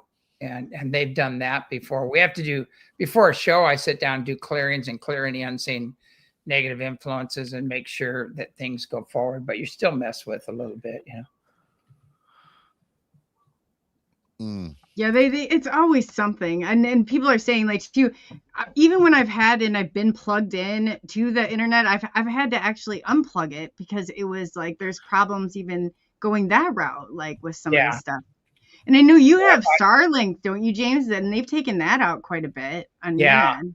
Yeah. And I mean, I'm on fiber optics here on the island, and that's been going down like crazy. I don't know what's going on there. It used to be like bulletproof and we had no problems, but I have a portable Starlink. I might have to bring that from Washington and do some things. You know, it's like there's things they don't want you to talk about, you know, especially if you say dogmen just might be an asset. You know. You know. I don't want to say that, so I won't say it. It is an asset. Yeah. Who's listening? Maybe we'll find out in the coming days. You know what's funny?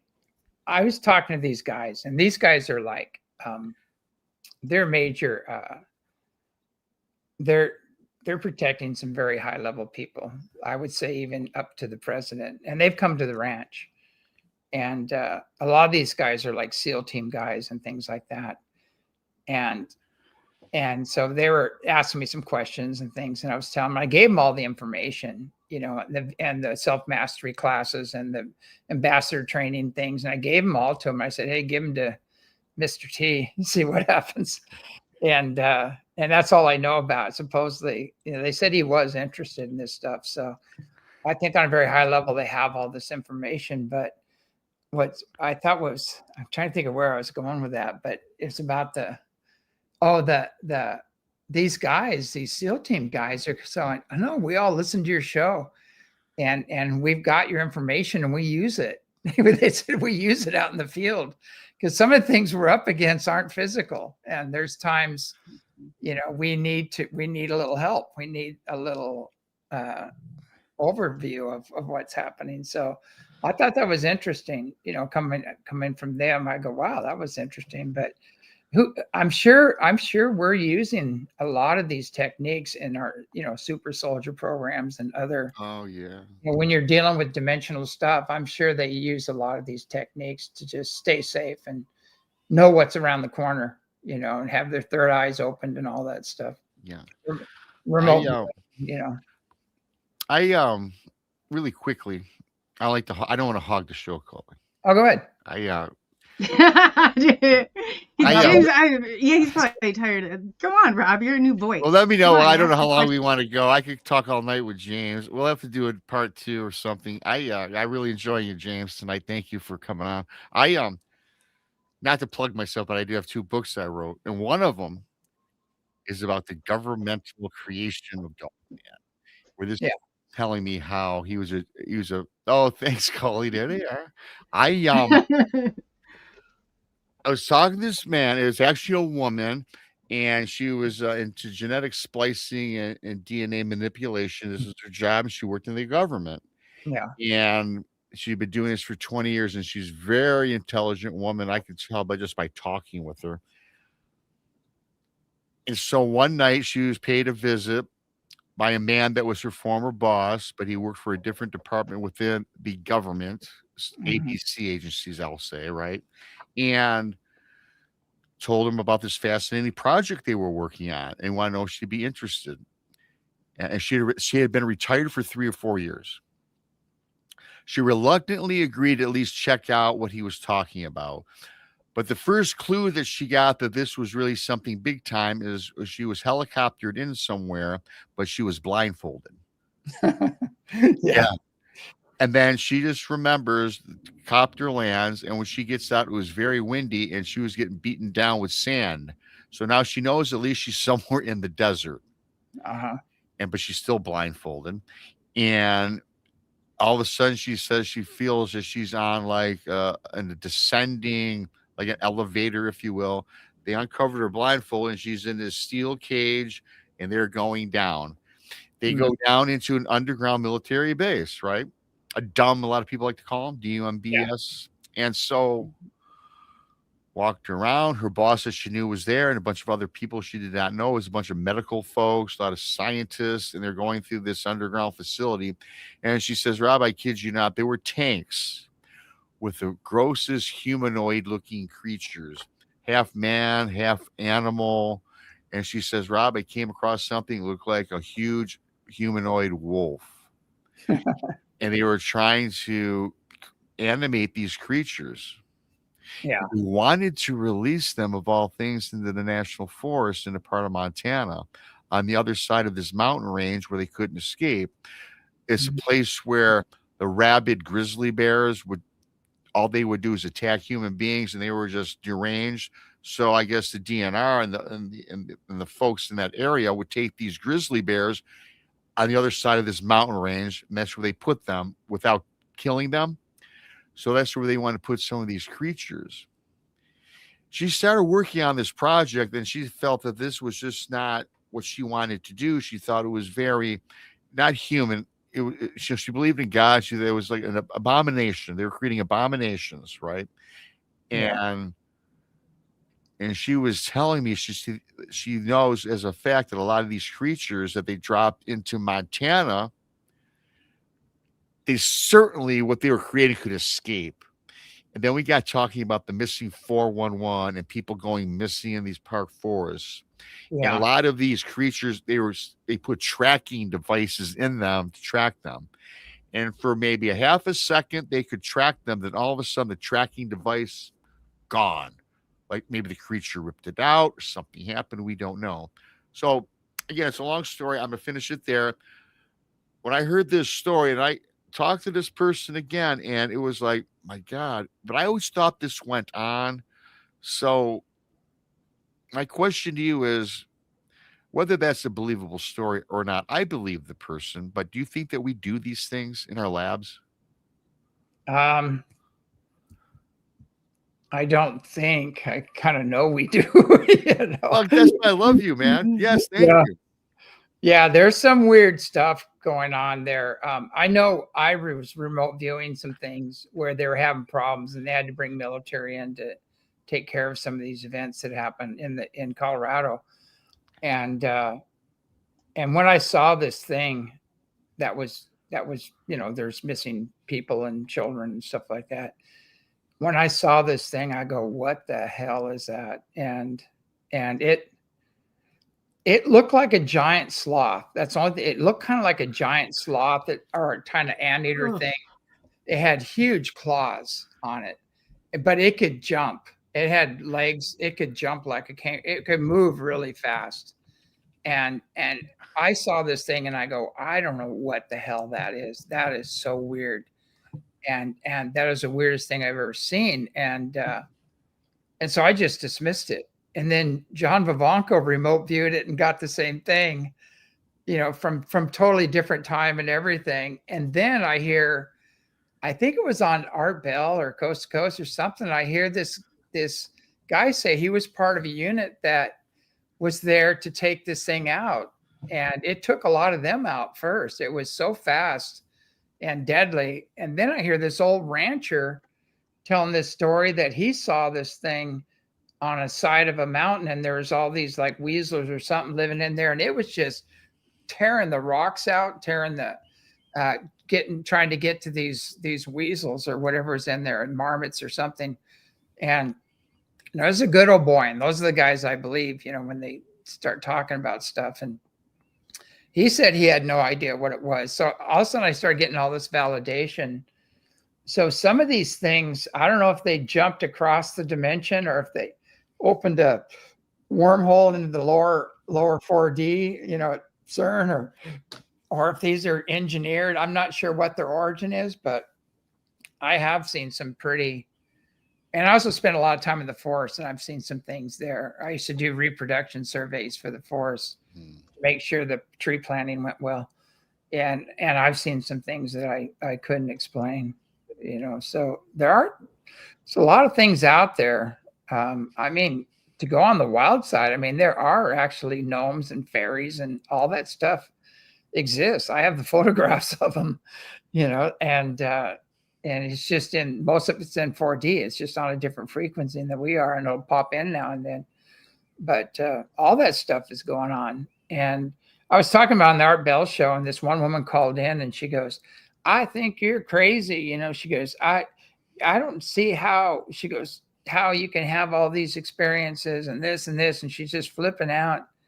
And I said, I go, well, ma'am, I go, where do you live? And she goes, New York, And I said, I bet you're in an apartment. And she goes, yeah. And I said, you don't get out much, do you?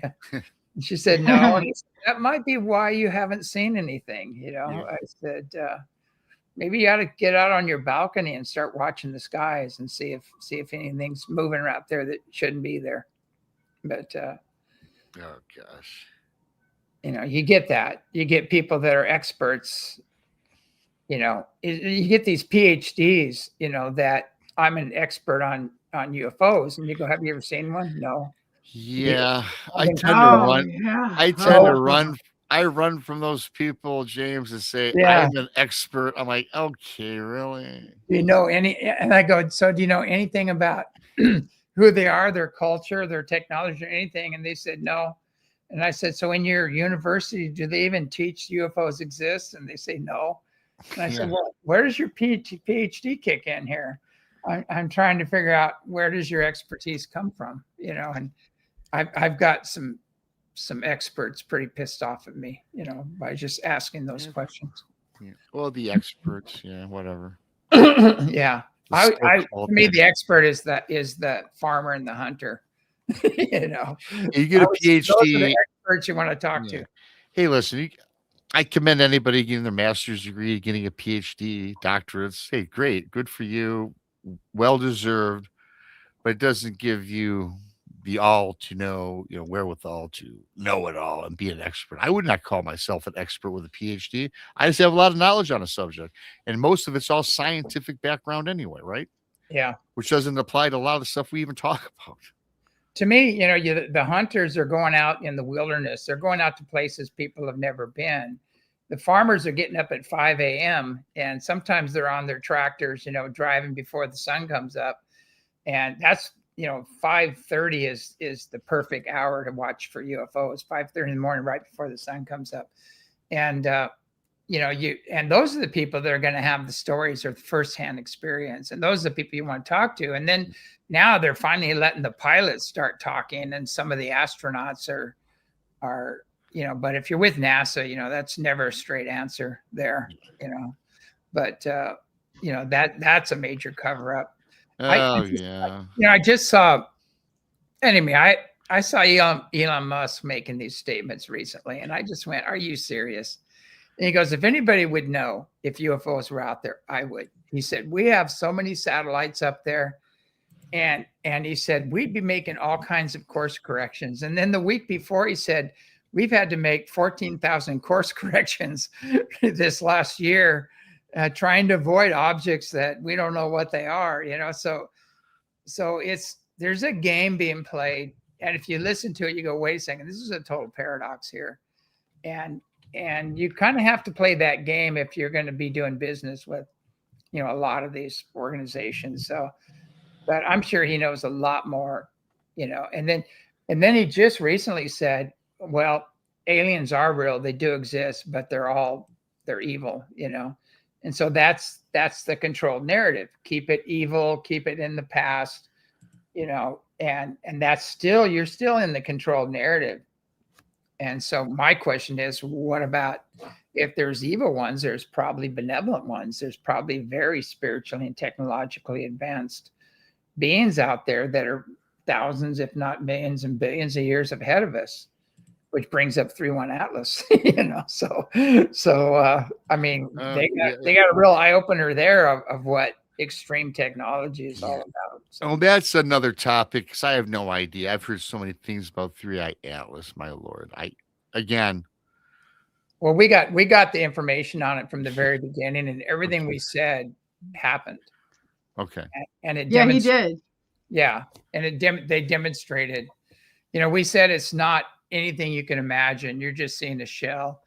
And I said it's actually AI, and it's alive, and it's a dimensional gate, and it has abilities and scanning technologies. And they said it's basically here to scan, the whole solar system and figure out where everything is, and it's going to move on. It's not going to be a threat. And we asked them too. We connected with the beings on it, and we said, "Are you here? What are your intentions in coming here? Are you going to make contact?" And they said, "No." They said, "You're not ready," and which is what they said. That was the information they gave to NASA, and they said, "Well, are you going to help us out?" I go, "We need all the help we can get on this planet." And they said, "They go, yes, but we're going through the councils. Where the councils are in charge, and so there's like, federations of planets. There's Earth councils. There's planning councils. All these councils involved, and they're calling the shots, of what the next step is." So there is a galactic federation. Definitely, yeah. We have our own space force, which is part of that as well, and they asked me to. This is really weird. I can talk about it. I can say it, but people kept asking me if Junior is still alive, and Kennedy, and so I was meditating on it, and I actually saw him in a white suit that it looked like a Navy suit, but I'm pretty sure it was Space Force, and he looked very young because they have med beds and all that other stuff. And that was the image I saw. So that's the only thing I'm saying is that, he very well maybe that was a psyop, and because a certain woman wanted him dead, wanted him gone so she could take over his Senate position. But that's as much I want to say about it. But I'm Sure. pretty sure, from what I saw, and so you don't know when you have visions like that. You don't know if you're looking into another dimension. You don't know. But it seemed very physical. It was in an all white room. There's a lot of energy around it. And I think there's multi dimensions to Space Force that we don't even know about. I bet there is. I'm There's sure a there is. question in chat. Wu wants to know, question, James, why is Earth the only habitable planet in our system? Or do you think that's even? It's not. It's not. I mean, even NASA is talking about trillions of suns out there with planets revolving around them, and there's some beings out there that are hundreds, if not thousands, and millions of years ahead of us, even billions. And people go, well, why haven't they visited Earth? And I go, well, they have, but they're not making themselves known because we haven't learned to behave ourselves yet. And that was the message 3-1 Atlas said. You're not ready. They said you haven't learned how to settle your differences without violence. You're still competing. You're still fighting with each other, and you can't even deal with the races on your planet now. How are you going to deal with blue people and green people and orange and people? It's just like. People that may look half feline, or things like that. How are you going to deal with that if you can't even get your act together on this planet? So, and that's what we have to do. We have to rise to the occasion and drop all these division games we're playing and start, operating in service to others and cleaning up the environment. They have everything we need to do that, but we just have to. The people that are blocking that are being removed as we speak. They're going down. So they're in total free fall right now. So we are going to join the rest of the universe very soon. Mm-hmm. And it's all going to be made known. I just think of what the general public is going to do. And oh boy. Well, I just think of what I've had to deal with, here on the planet. And the amount of just ridiculousness and the division and the slander and the one-upmanship and everything else. And I'm a human, this life I am, but anyway, I'm fully aware of my other lives, both on and off world. But I look at what. Anybody that's awake or enlightened or authentic, what do they have to deal with here? If you're solid, and you have a lot of ancient wisdom, or you have, the truth about our real history and higher dimensional beings and things like that. I mean, you're a threat. You're a threat to the religions. You're a threat to tyranny. You're a threat to all that stuff, and you're a threat to ignorance, basically. And it's sad, but I mean, that's what we're going through, but that's all going to shift because those frequencies aren't going to function very well, in the days to come, especially what we're going through. It's going to be interesting. It really is. What do you think a timeline, or do you have it's like they can always adjust, but what do you think with all the disclosure coming and everything? What do you think, I guess I don't know if you've done any meditating on it, but if you guys were wondering before what James was talking about the 3-eye Atlas, he came on. Remember we did the show and you came out and you said it all right in the very beginning. And exactly. I often refer people back to that. And I'm like, no, he's on this show. He said it. And it was like everything that you said, you hit the nail on the head on that. Yeah. Yeah. It's, the thing is, the way to explain this is we're not just a body and a personality. We're a multidimensional being existing on a vibrational continuum. And within that continuum is the unified field, which everything exists in, all the dimensions, all the beings, everything. And we have the ability to leave our bodies and transverse these dimensions and experience all these different beings. that's inherent within us. That's when the God spark becomes the full flame. And people understand when that happens to you, you have knowledge, you have wisdom, you have experiences that are not going to line up with social consciousness and all the social engineering on Earth. And because of that, you're a threat, because the status quo, wants to continue without interruption. And that's, messiahs die young. I'm not saying I'm a messiah, but, I mean, kind of look what happened to Charlie Kirk and others. But anybody that's really talking about unity, making your own personal connection with Creator, and universal peace, or all of us getting along and kind of living according to universal law, with a high level of integrity. Anybody that has that message, unfortunately, it doesn't last that long on Earth. It's sad, but I mean, I'm okay with whatever. I've already died a couple of times. I already know where I'm going, but I don't think that's going to happen this time around, because there are beings watching over me, and their intentions are mirrored back to them. And a lot of people have taken advantage of us, but I'm still here and they're not, Yeah. And, whatever they've taken from us has come back, and they've lost it down the road. I mean, they're no longer functioning. So I agree. I get one thing. Thanks, Lori. One new pirate member. Mateys. Thank you, Lori. Not changing the subject, but I have to agree with you on one thing. I've thought about this for several years now. You're talking about, like, if the extraterrestrials were to come to the planet and how we would act as a civilization, as a country, as a world. We couldn't handle it when the big COVID hit. Everybody was hoarding toilet paper, for God's sakes. Yeah. We fell off the planet. Our planet went to hell, for 18 months, right? That's with bat. Yeah. Can you imagine it was something that's beyond most people's imaginations? Can you imagine all the ships uncloaking at once? Oh my God! No. Oh my God! No. They've been watching over us for thousands of years. Man, I can't. They're based here as well. I would so love to see that. It's going to happen. It is going to happen. Man. But it's really interesting. They've been here. They have their bases here, and they've been observing us for quite a long time.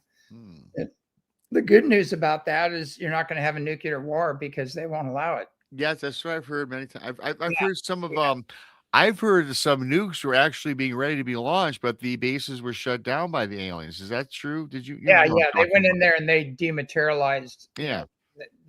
The firing mechanisms, everything. I think Mauston did that. Yeah. And then they did the same thing to Russia. They took over their launch capabilities and ran them right down to zero, and then shut them off. And they couldn't unhook it. They couldn't stop the launch process. They've intervened quite a bit with our nuclear stuff. So, a lot of people think they're going to launch this stuff, and it's not going to happen. Yeah. And I mean, I don't even think that we had the fingers on the buttons to fire, because that's just idiot. Come on, you're going to end the world, right? However, I heard that story that there was these rumblings, and they went ahead and they took down the system because they did not know. And you just kind of confirm your belief in that, because I think that happened. Yeah. At any time they have the technology where, I mean, they've chased them. We've watched jets chase them, and there's stories about jets going up after them, and all of a sudden their instruments went haywire, and when they landed, they had no armaments. They were dematerialized. And we've seen. I saw. I don't know what kind. It was at night, and it was definitely an Air Force jet, full afterburners chasing a UFO going towards the moon, and it was loud, and its lights were on. It was going, and then all of a sudden, everything just became silent. And it was gone. There was no explosion, nothing. It was just gone. And so I was meditating, and I was talking to some of the beings I know.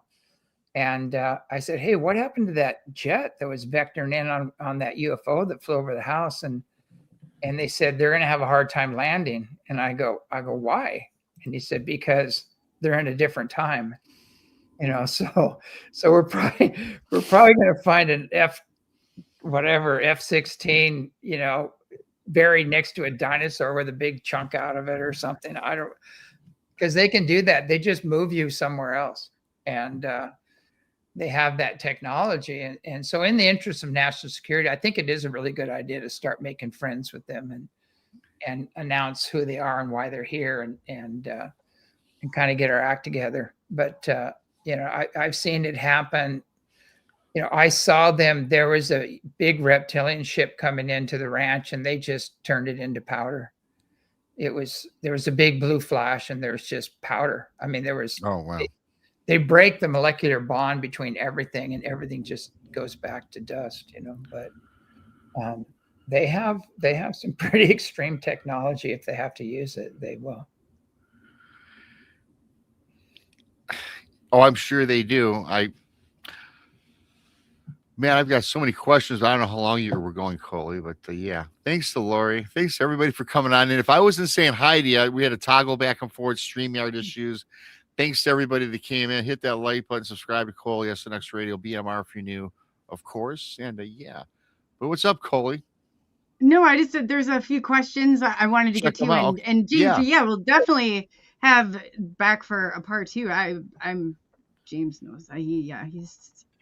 He's great. He's always got stuff, and it's, you know. Do you want me to play really quickly though, James? Do you want me to play that other video with the whale? Was it? Yes. Yeah, yeah. That's Okay. a really cute one. I love that one. Yeah. No.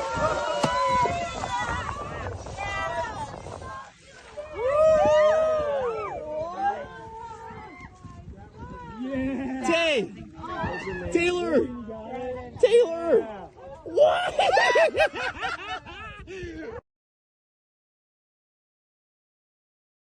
Oh, he said in all of his years, he's never seen that. He said a mother whale will not let her calf do that and get that close to a boat. He said that's unheard of. And they are, you know, there's a communication going on, you know, with the whales. And if you have a good spiritual group there, they recognize it and they come up and say hi. And I've had them breach right next to the boat, you know, big male come all the way out right next to the boat and come down. But and the same thing happened with another mother and her baby. So it's been interesting. They actually pick up your energy and they know who their friends are, basically. Yeah, I believe that. I do. I believe that 1,000 animals are that they have that instinct. I definitely believe that. What do you think on time travel? We had a couple questions about time travel. You know, a lot of people ask me these questions, like they go, okay, about the UFOs, are they benevolent? Are they negative? Are they just ambivalent? You know, are they time travelers? Are they physical ships? You know, are they energy ships or light ships? You know, are they Merkabahs? And the answer is all the above. And the problem is everybody picks a category and they're experts in that category and they want everybody to believe them and join them in this belief, but you know, they have a piece of the pie. And that's all they have is a piece of the pie, but they think they have the whole pie. And then they start competing for, you know, followers and things like that. And that's really the problem within the UFO community is there's a limited amount of funds. Everybody's competing for them. And a lot of dark money came in. And that's how the controlled narrative, you know, took off basically. Oh, I believe that. So true. So true. And that's, you know what? And I appreciate your answer because you could have given a loaded answer back, but I respect that you know, because that's the truth. But that is definitely the truth. No, we can time travel. You know, if we go out of body, we can go forward or backward on timelines, you know. So you think we can't go backward? Yeah, definitely. You can go back and help your past reincarnations or incarnations, and you can go forward and get information from you in the future. So yes. Let me ask you this then about I Okay, I believe what you say to be true. I do. But I've talked to some people that were telling me that it's almost impossible to go backward, which I disagreed with this guy. But they said, if we had that ability to go back in time, there's so many things we could have changed in history, which would alter our plane. But I'm thinking that there would be two different planes cut, Well, one alternative that's why reality. that's why all this deja vu and Okay.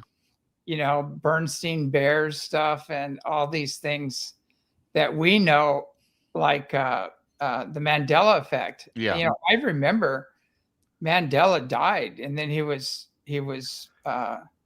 next thing you know, he's in prison, and then he died, and then wait, he's not dead. He's out hanging out again. You're going, what? I remember looking at newspapers, and the same thing with the, what is the oh God, that Fruit Loops, the Fruit Loops box, and Yeah, there's a lot of them. and even the Star Wars stuff, all of a sudden the lines were changed, and Yeah. I didn't hear that. That's not what he said. And I then, don't recall a C3PO having a white arm or whatever it was. He was all Yeah. gold to me or whatever. Yeah, color. exactly. Just, So a lot of that is glitches in the system where things have been interrupted a little Okay. bit. And we do have certain groups that were going back in time and trying to alter history, and I think they realized they needed to stop that.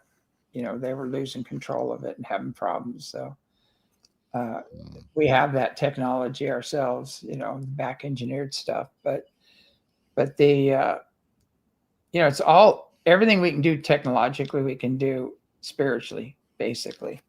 Okay. But the going back to that, basically when you move out of your body, you can actually travel as a light sphere or an orb, and you can actually come back and visit yourself. And it might be you're seeing as this light sphere from the future coming back to check you out.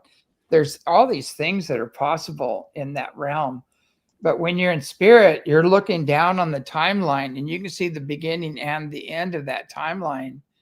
And you can choose where to come in, anywhere on that timeline. And if you chose to incarnate on that timeline, you'd come in and forget everything and end up doing battle in some Roman army conquest or something. I don't know. But I'm fully aware. I was shown probably most of my lives.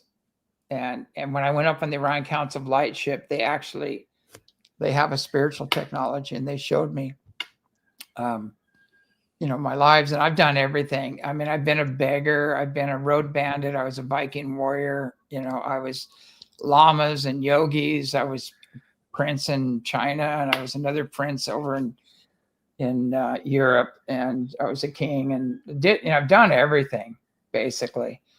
And but I've also had past lives on ships and captains of ships. That's and all that. fascinating. Yeah, I remember flying by the Earth, and it wasn't even physical yet. It was still a hot gaseous ball trying to Oh my God. form a crust. So that's how vast we all are. We just don't remember. Your soul's eternal. It's been all over the universe, and we just don't remember. And that's what we do. We help people remember, and reconnect with those.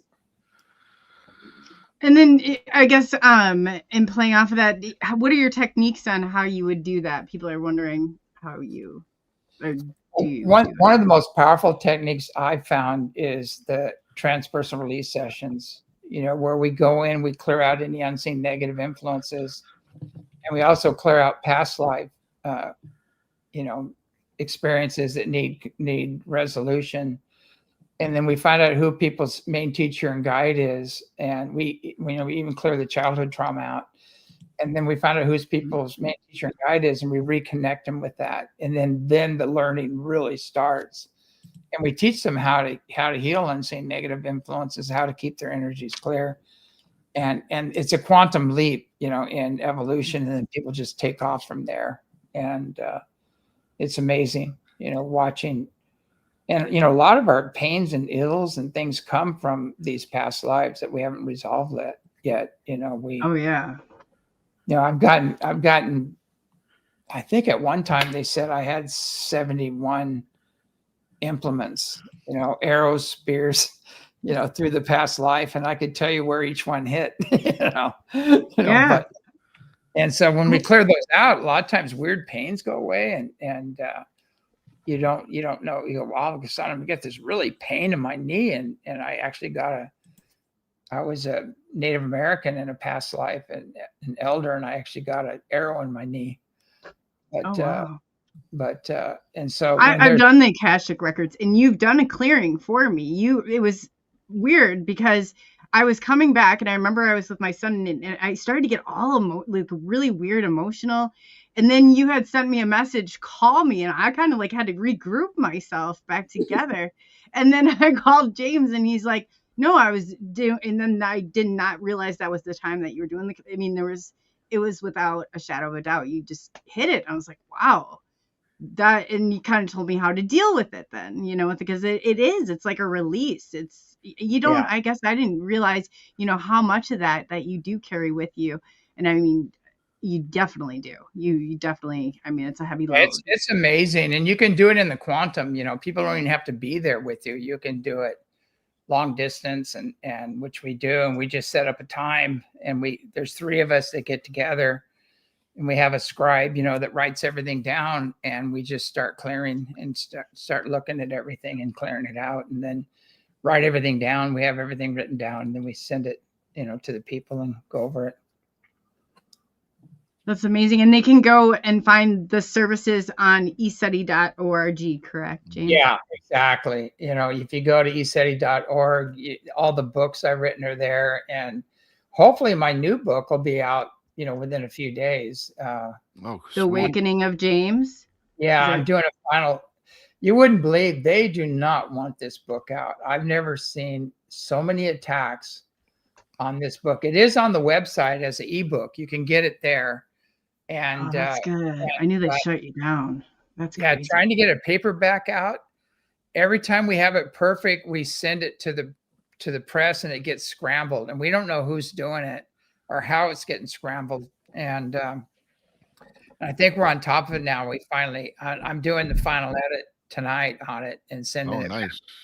And then just a matter of printing it. But unbelievable. I mean, I don't know if it's unseen negative influences or AI or whatever, but there's definitely something that doesn't want this book out, because it tells the real history of Earth. It talks about the real the practices that actually Jesus and all the other masters used, and how to make your own personal connection with the monad, which is God, what they called God in those days, and how to clear unseen negative influences. It's really a powerful, even Grok, when I asked Grok about it, the Awakening of James, and it was unbelievable what Grok said. He said, this is like the 20th century Bible from firsthand experience, not all the superstition and nonsense. But even Grok loved it, which was amazing. But yeah, that's nice. You can take all the support you can get in the community. Yeah, there's a lot of people that have known me over the years, and they've seen the work I've been doing, and have observed everything, and so they wrote some nice forwards in it, and hopefully I'll get it out here really soon. But it really covers a lot of the ancient teachings that are in the Ethiopian Bible that are coming out, the real practices, and who's who, and how to clear this out and make your own personal connection with Creator. It's going to be a really powerful book. That's awesome. I'm getting a copy of that for sure. Yeah, people have read it. They walked away like a deer in the headlights. They go, wow, because you're actually getting downloads while you're reading it. And oh boy, yeah, buy that one. It's a fun trip to go on, and there's no drugs. Yeah. Done the natural way. I do drugs and everything, and I said I don't drink. I don't stay up late at night. I'm up at 5:30 filming ships, and I go to bed with the sun usually, and I live a pretty simple life basically, and no drugs, no alcohol. It's all spiritual practices. That's awesome. Yeah, you didn't even like drinking coffee. I think you said at one time, but Yeah, I did. I stopped drinking everything, and then I started growing my own coffee, and then I realized that there's a big difference between organic, hand-picked, hand-pulped coffee versus and we actually sell it. The coffee I have here at the ranch, we have about 1,200 coffee plants here, and we have some left. People can actually order it, go to ECETI.org and order it. But yeah, when I drink, I'm spoiled now. I can't go out and drink coffee. It's like, it's not, most coffee has fillers in it. They pick the beans green, they grind them all up together, and it's nothing like, the coffee that we have. We do it in the old traditional way. that's awesome. And you are very much a part of that out there working. When anytime you've sent me pictures, I've seen pictures. James is always the first one out there walking and, leading the way and doing it. I love that you guys have that kind of community. Yeah, I have a couple of people that come and help me. There's no way I could do it alone. And they're very wise in the traditional ways and the plant and fauna and everything. And so they help. Because this is kind of new to me, because I'm used to either the desert or the forest in the Northwest and things like that. And now I'm in the jungle, so I have to learn all the plants over again and practices. It's about the same. Only thing is, here the bugs never die and everything always grows. Well, I was going to ask you that. I don't know if we can mention where you live. I don't know if we mentioned it during the show. I don't know if people. Why? Where you live? Yeah, I know, but I just don't know. Well, I'm on the Big Island. Okay. So we're not really open yet because I only have like one toilet here. Gotcha. We did buy an adjacent ranch. We had some funders come in and bought that, and then they broke off from us, and so it totally set us back, both financially and the ability to do workshops and things like that. It's a long story, but it's sad, when people take that path. But it's everybody has their concept of what's fair and just and, and honest, but that's all I'm going to say on that. But we're in the process of putting in some more bathrooms and more facilities so we can start doing workshops and things. But we are starting to do sky watches here. And if you go to ECETI.org, and there's a section in there, ECETI Hawaii, we'll put it up there when we're going to do a sky watch. And we are on the Big Island. We're on the Big Island, and we're just south of Kona, kind of between Kona and Ocean View. We're right in the middle there. Just follow UFOs. Just look up, and when you see the UFOs flying over the house, you know where we are. Oh, for sure. Yeah, I've never seen so much. I mean, it really, like, the amount of evidence just kept compiling. And you can go back in and look in earlier, and I'll take the audio because I think the music is what kept getting us copy strike on that. But there's also a question too. Are you shadow banned, or do you feel like you ever get shadow banned? Oh, I know the answer. Definitely, we are so. I mean, I've been deplatformed, demonetized, shadow banned. I know there's algorithms out there that are just headhunting us, and I mean, even the agencies have been coming after me. So it's just been one thing after another. I think they're finally giving up, except for one. But there's one group that doesn't want to respect the fact that we are Lahar Foundation is a self-serving ministry, and it has an EIN number, and it's totally legit and totally legal, but they're trying to shut that down.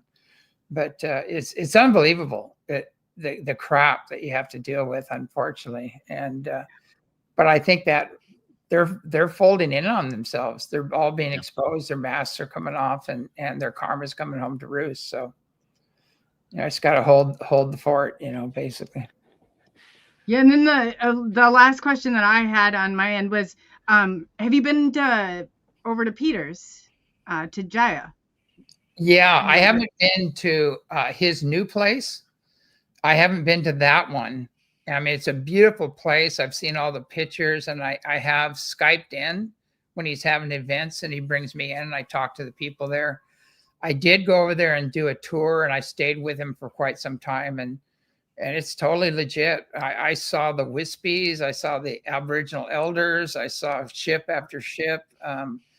I mean, everything is going on there. So it's 100%. ECETI Australia, if you type it in, you can find it, or Jaya Sanctuary is the name of his place, but either one will take you there. And he's got some amazing footage, and he's doing events on a regular, basis. So if you're over in the Australia area, you can check into him. He's doing a lot of the same thing I'm doing, just a little bit different. Yeah, no, you guys, you do. You guys work well together. You really do. Definitely. He's like my brother from another mother. Yeah. And every time you see, you can tell that you guys just really get along, and that's very cool. That is. Yeah, when we come together, and we are having events at ECETI, the ECETI Ranch in Washington. Peter and I are going to do some events together, and when we come together, it's really weird because we're all working with similar groups, but in some cases a little different groups. And when the two of us come together, there are so many ships, every size, shape, color are coming in, and it's an amazing experience. All the people are hooting and hollering and getting excited when it happens, and it's always that's my favorite part of it, is that excitement. And I hear that every time with Peter, he gets really excited to, I just like, it just takes me right back to that moment.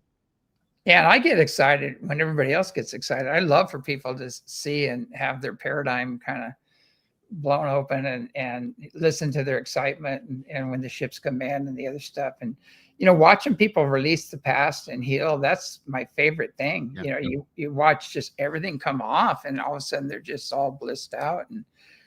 And they go, "What'd you do?" And I go, "I introduce you to yourself. Your true self."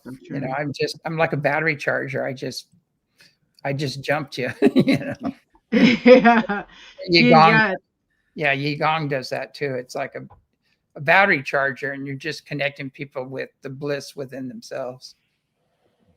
And sometimes that disconnect, that leaves people lost. And it is tragic when you don't have that sense of being, so that you're able to do that. And I loved how, you and Peter have been on before and talked about the process and how you guys do it. And I absolutely think it's wonderful what you do. Let me tell you the biggest cosmic joke we play on ourselves. And all the religions are doing it. They're all doing it. And it's called omnipresence. And how do you separate yourself from omnipresence? You can't. Why did Jesus say God is closer than the hair on your head? How can it be closer than without being you? And so, and he said the spark is within all of us that can expand to become the full flame. So, I can go on and on with, all of this, but the big cosmic joke we played on ourselves is that we're separate from the unified field in which we all exist, in which we're all connected. We're all came from the same source. We're all family. And that's a really bad joke that's been perpetuated on us, and we've fallen for. And it's time to wake up and realize, that you're one with everyone and everything on one level, so the separation game is just a bad joke. Yes. And then how long have you been doing? You've been doing this since like the 70s, haven't you? Or do you say 86, or somebody was one? Well, ECETI was established in, hate to say it, but I actually graduated in the 70s, actually 1970. But God, I've been doing this for so long. I don't even know. I know I've been doing it intensely for like 50 years. And that's amazing. And then you're still holding up through it, because it is, people don't, this is a lot of emotional stuff. A lot of, I feel inside, I feel like I'm 19. I have the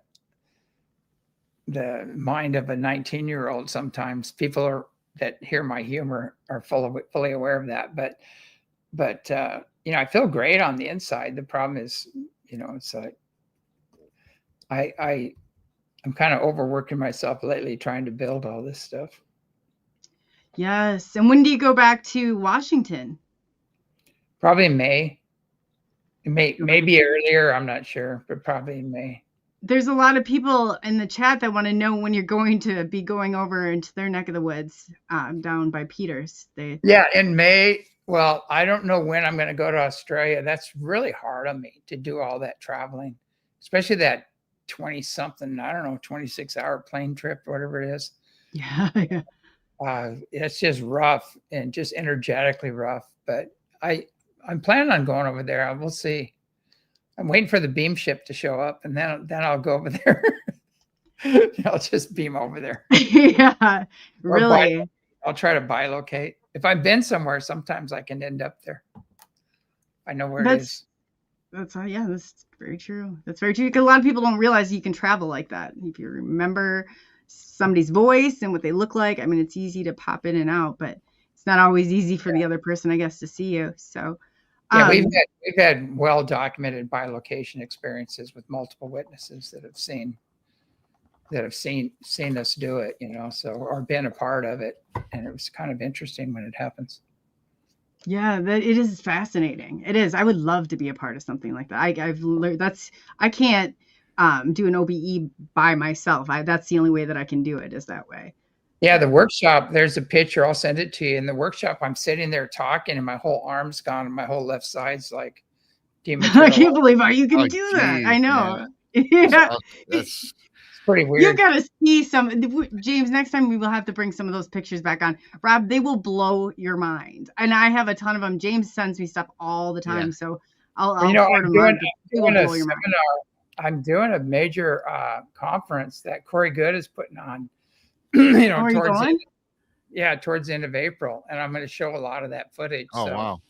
So yeah, and it's in Colorado. So check up. I don't have the website. It's Corey Good's website. I guess you just type Ascension TV. Yeah, I can get that. He wanted to come back on too. Maybe that would be good. I know he rescheduled it because it was going to be last year, I thought, but yeah, it'd be good for him to come on. Yeah, no, it would. Yeah, definitely. I'll send him a message and see. It'd be great to have a panel back on. I mean, if I said it, everybody deserves the right to speak for themselves. And, when you hear his story from him, it's much different. So I just encourage people to keep an open mind. Yeah, I've heard all the rumors and I've heard everything. And a lot of it, I was there firsthand, and, which a lot of it's nonsense. And, he had that court thing where he had to say, I made it up. This is my property. This is my personal property. And everybody goes, well, he made it up. He's a liar. And I go, no, he had to say that for courts to win his case. There's a lot of. If you heard that whole thing, the guy even came out, he was calling the cabal the cable. Yeah. And the things that he was saying, the attorney, it was so ridiculous. And I'm like, people aren't going through and taking the time and listening to it step by step, because if you did, you'd be like, what is this? This is a joke. It really is. Yeah, it was. I mean, I unfortunately had to deal with some of the same people, and some of the same people were really attacking me. That's where a lot of this slander and other stuff came from. Mainly because I had Corey speak at a conference at the ranch, and they said, we will destroy you. We will destroy your career, and we'll do all this if you do that. And, I'm not, people say, don't do something and threaten me. I do the opposite. That's my nature. So. Yeah, no, I said the same thing, but you kind of had caught me on. I'm like, we have to remember going back, and when all of this was, and I know the people that were involved in it happening, that you can't just take that. You have to do your own research, and you have to allow that person to give you an explanation for themselves. And everybody just shut them down. And if that information is being shut down completely, I think that's far more dangerous than letting someone come on and speak for themselves. And, one thing too about the 20 and back, the super soldier stuff and all that stuff is that you are so messed with. You are so hammered, and psychological stuff happens to you. I'm really surprised he made it through and is bringing back all this incredible information. And a lot of the information he was talking about, I knew from my experiences, it totally dovetailed with a lot of my experiences. And he had detailed information, and I just don't think you'd have that if you weren't authentic. But anyway, I really believe, everybody has a right to their story and a right to tell their story, and karma will land where it may. And And when you attack somebody and you try to destroy their character, actually you destroy your own character. Yes, I agree with that. 100%. Yeah, I love that. and it comes back on you. And there's a lot of, like I said, there's a lot of competition, a lot of one-upmanship, and it's a $1 billion industry right now, and everybody's trying to capitalize on it. And I've had all of my stuff taken and stolen, so it's like I know the industry, I know what it's about, and that's why I've kind of almost pretty much removed myself from a lot of it. We just kind of do our own thing. Yeah, that's so true. I said, regardless of anything, nobody is perfect. And when you're under the spotlight like that, and I'm not saying he hasn't made mistakes, and I'm not saying, not one human on this planet has not told a lie or not done whatever. But do I think it was absolutely not. But I think it's just far more dangerous. Before you make up your mind either way, you should hear all sides of the story. And when there's a few people over on the X side, and I won't even, I would like to take them in, but I won't do that. Yeah. I'd love to hunt them down, and I would love to find out where they live. And I would just, love nothing more than to do that. But I'm not going to do that, obviously. But they made it their mission, and they won't even let you say a word about it. When it came to, I know the last time, I don't know how, James, but you kind of sailed where people didn't, I was like, man, but they it was just I could not even imagine what he must have gone through. Yeah, I get the same thing. I get the same attacks. It's ridiculous. And you know what's interesting is that what's funny is the people doing the attacks, it's like one finger pointing forward and three back. And I know them, and I know who they are and what they've done and things like that. And so again, the people that are creating there are some people that have a very low level of morality and integrity in the industry, and they're working with agencies and things like that. And even to the fact some are pedophiles, and those are the ones pointing the finger and screaming the loudest. Yes. And some just got caught up in it. Some got caught up in it, and I spent time with Corey and his family. They stayed at my house for a while, and I got to know him pretty well. And I feel his heart, it's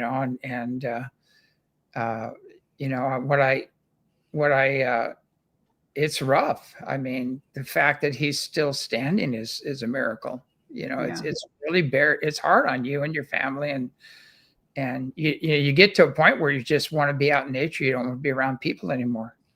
It does. It does that much to you. And then somebody's saying that the other shows. Let me tell you, the other shows that were doing this also did many hit pieces on me in the process, and their information was maybe they probably have a small section of it, but then they took it and they spun it. And then when somebody's making it all about them, and that's all their show is about, is taking somebody down. They've wrecked homes, marriages, things like that. It's not okay to do. Well, they think they can rise on the backs of others, and they call themselves enlightened, but at the same time they're spreading gossip and rumors and lies and deception. So, and they end up, I always tell people, thank you for establishing your ignorance and your character. Have a nice day. That's the way I deal with it. And definitely. Because it really is their character that's being established. And when they're attacking me, I actually gathered all the attacks and the radio shows where they're saying hellacious things, and I put it all together and I played it on my show, and I put it out over my network, and I said, look, this is what these guys are saying in the interest of transparency, and some of it's so ridiculous I don't even need to address it. And I said, so if these are your leaders and the people you want to be in charge of your enlightenment and your information flow, then good luck, have fun with that, and then, a few days later, they were threatening to sue me and and everything. It was crazy. And then another week goes by and they're begging for me to stop. And I just said, all I'm doing is putting out what you're saying. I'm not threatening you. I'm not calling you names. I'm not slandering your character. I'm saying these are your words and this is what you're doing. And so they couldn't really do anything about it. But, and I said, if you want me to stop, then you stop, stop with the nonsense. You're dividing the community. That's good that you took its power away. That's probably because most people, it's like, man, and it just fuels, and they just never stop. And it's just like, when you're under that kind, and I've been under that kind of pressure and that kind of stuff and the accusations that come out of it. And when that happens to you, you think 3 times over before you make a judgment call on somebody else and, a situation, because it's never as it seems, But. Yeah. I mean, I've made mistakes, I've connected with people. I just did a big one, a big whoops. And I connected with some people that were not coming from integrity, and their word didn't mean anything, and they're opportunists, and they had the whole ohana and family and aloha spirit, and we're going to do all work together. And then soon as the check got cashed to buy the property that was adjacent to mine, boom, everything just got the big FU and never heard from them. Yeah. And so there's a lot of that going on, and it's sad, and I learned from a master once. He said, trust is earned. And he said, you trust people, and you think people's words, they're going, and you project your morals and values on others, and you keep getting caught. And they said, trust is earned. Yes. I said, don't. And it was a big lesson. I'm still learning that lesson, but and there's so many, I said, it's so many people in this, and people have to understand is that most of the people that are platformed and they're right up there at the top, they're not the people that should be there. They're not even the people that probably even experienced what they're saying they did up there. I mean, it's how it works. They're the ones that shouldn't be trusted. Right. Yeah, it's a facade. And if you dig deeper, you're going to find, read the letter that David Wilcox wrote, and look up that letter where he was quitting. I won't even mention their name, a certain group that he was. I know. And so read that letter, and then you'll see kind of where a lot of this stuff came from, and it was exposing this group, and that group is replete throughout, as we're seeing in the Epstein files right now. All the institutions have been infiltrated by that group, by that same group. Oh, it's so true too. Yeah. And the thing of it is I even reached out for people because we were going to do another show, and they were afraid to get on the show with Corey because there may be ramifications of lawsuits. Yeah. And that's exactly what we've come down to in this world. It's not about people's best interest anymore. It's about litigation. How do we protect ourselves from being, and it's just this big power money like cycle, and it's wrong. It really is wrong.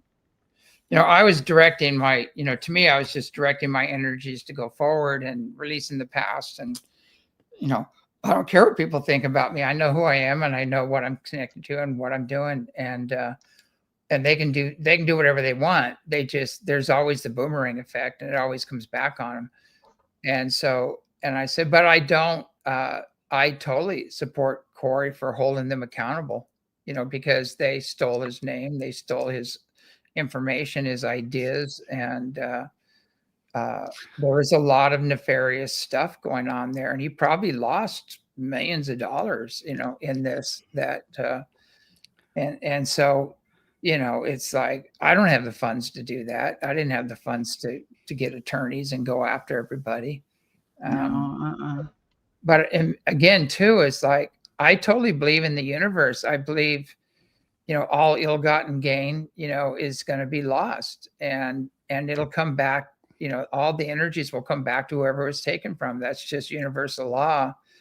And I totally believe in karma. And I've watched it happen again and again and again, where people pull stunts, and then, very soon it comes back on them, and everything comes back to me. Whatever I might have lost, comes back. So I just, even to the penny that's happened, just comes out of the blue somewhere. So I don't have time. I have a pretty big mission, and I just don't have time to do all that, you know, even Right. to deal with the adversity and all the other stuff. That's their karma. You know, they can have fun with that. Absolutely. And I'd like to thank you, James, so much for coming on again. And Rob, is there any other questions that you had on your end for James, or? You covered them all. I tell you what, though, it was a pleasure meeting you. I'm a big fan now for sure. And I kind of was too. I was watching you for a little while. Coley was telling me. I got so many more questions. I think we'll cut it for today with that. But I Yeah. did have a final question, though, since you are from Hawaii. Yeah. And this is kind of off the topic. This is not related to anything we talked about. I got to ask you, somebody told me it's one of the things why I'm leery to go to Hawaii, because I'm not a fan of insects. Now, most people are not. But is it true that you have centipedes that are like 5 feet long and 8 inches wide? I mean, is that you know, that's a little extravagant. They are pretty big. I haven't seen one that big, but okay. I've seen some Well, pretty big ones. And okay. and when I first got here, I got initiated. I got bit by one, and How are they big enough to bite? Yeah, They have no to be kidding, big. man. God. I've seen one probably 10 inches, maybe. It's the biggest one. Yeah, I've well, seen. that's pretty big. That's That's well, yeah, big that's enough. pretty big, That yeah. is big Yeah, enough. that's big enough for me. Fire ants are what you want to Oh. avoid. The fire ants really, these I- little tiny white ants, and they bite you and they put a giant welt on you and it burns, you know.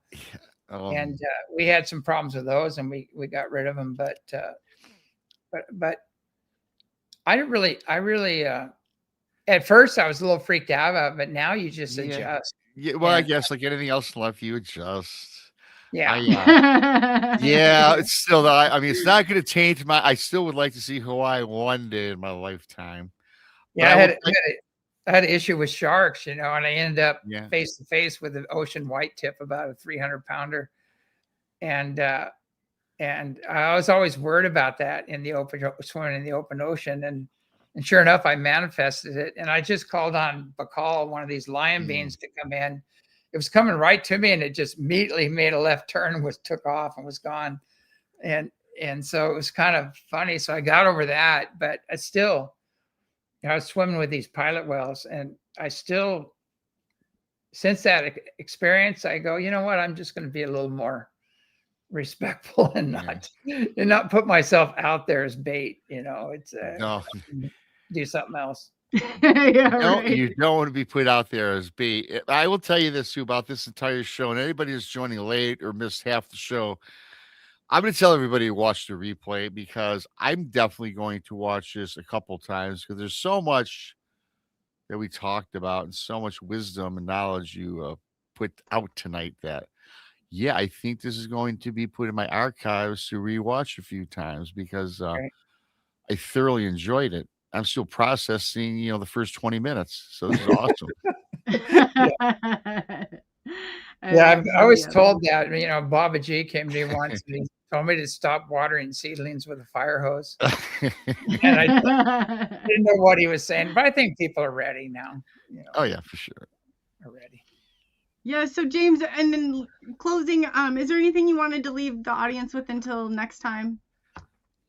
Yeah, basically just keep an open mind, loving heart, and pure intent, and be kind to each other and the planet, and everything will work out. Basically, forgive yourself, forgive the past, and start, you know, creating the future you want to see. You know, focus on that instead of, you know, the past, basically, and we'll get through these challenges. Yeah, absolutely, awesome. Absolutely, yes. So thank you again, James, and we'll definitely be in touch soon and set something up. So yeah, great to see you again. Yeah. I love James. James is. I did too. I'm so glad that you got me to do this with you, because yeah, I love that show. I love this show. It was fantastic. Yeah, and he's such a genuinely nice person. I can't even tell you in the beginning. He would send, I mean, like anytime he said anything, I mean, there was pictures. I mean, he'll keep in close contact daily over stuff. And it's like, it just goes to prove when somebody doesn't have stuff to hide. I mean, I asked for evidence. I mean, it came piling in. So, you know, it's just like, I have a lot of respect for people like that. Definitely. Absolutely, the utmost respect. And I like the part we are talking about the karma and the trust factor. Trust is earned, and that for Yes, sure is an absolute, especially absolutely. in what we all deal in today. Absolutely. 1000%. Absolutely. I agree. And it's, when you see somebody and there's like, and you can tell in different, like, I know, I'm sure you've had different like friendships with people on here, allies on here. Sure. And it's like, Yeah. man, when you got to watch your back with the people who are Yeah. supposed to be closest to you, Yeah. there's a problem. There's a problem. But yeah. That's for sure. What do you got going? What do you got coming up this week? Rob? Tuesday. Well, thank you for that. Tuesday at 9:00 in the East. I've got Jeremiah from Bigfoot Society. Jeremiah Yeah, Byron very from cool. Bigfoot Society. He's got a huge podcast, lots of followers on that. So he'll be joining us to talk about whatever he's come across with his own experiences with Bigfoot, and we're going to go over some of his most favorite cases of Bigfoot from his guests. That's Tuesday. Cool. Thursday is brunch with BMR and Monica. That's always a cool show, 1:00. And then, of course, always Saturday night is late night into the bazaar. So, yes, that's what I got going on for the rest of this week. It seems like I'm on 5 days a week now. We got the BMR Coley collabs. It's like, but I love doing this. I love doing these shows. I love talking to the audience. I love talking to the guests. And again, to the audience out there, whether you're in the chat room or listening live somewhere else in the world and not in chat, or if you're just a subscriber, thank you so much. Because without the audience, Coley, we would not be on the air and talk about these great, fascinating subjects. And the people drive the shows. One thing I'll never forget are the people, because without the people, we're not here. And the great thing about it is I know the people do trust us to provide the best content we can and bring on the people seeking the truth. Yes, absolutely. Absolutely. Yes. Agree.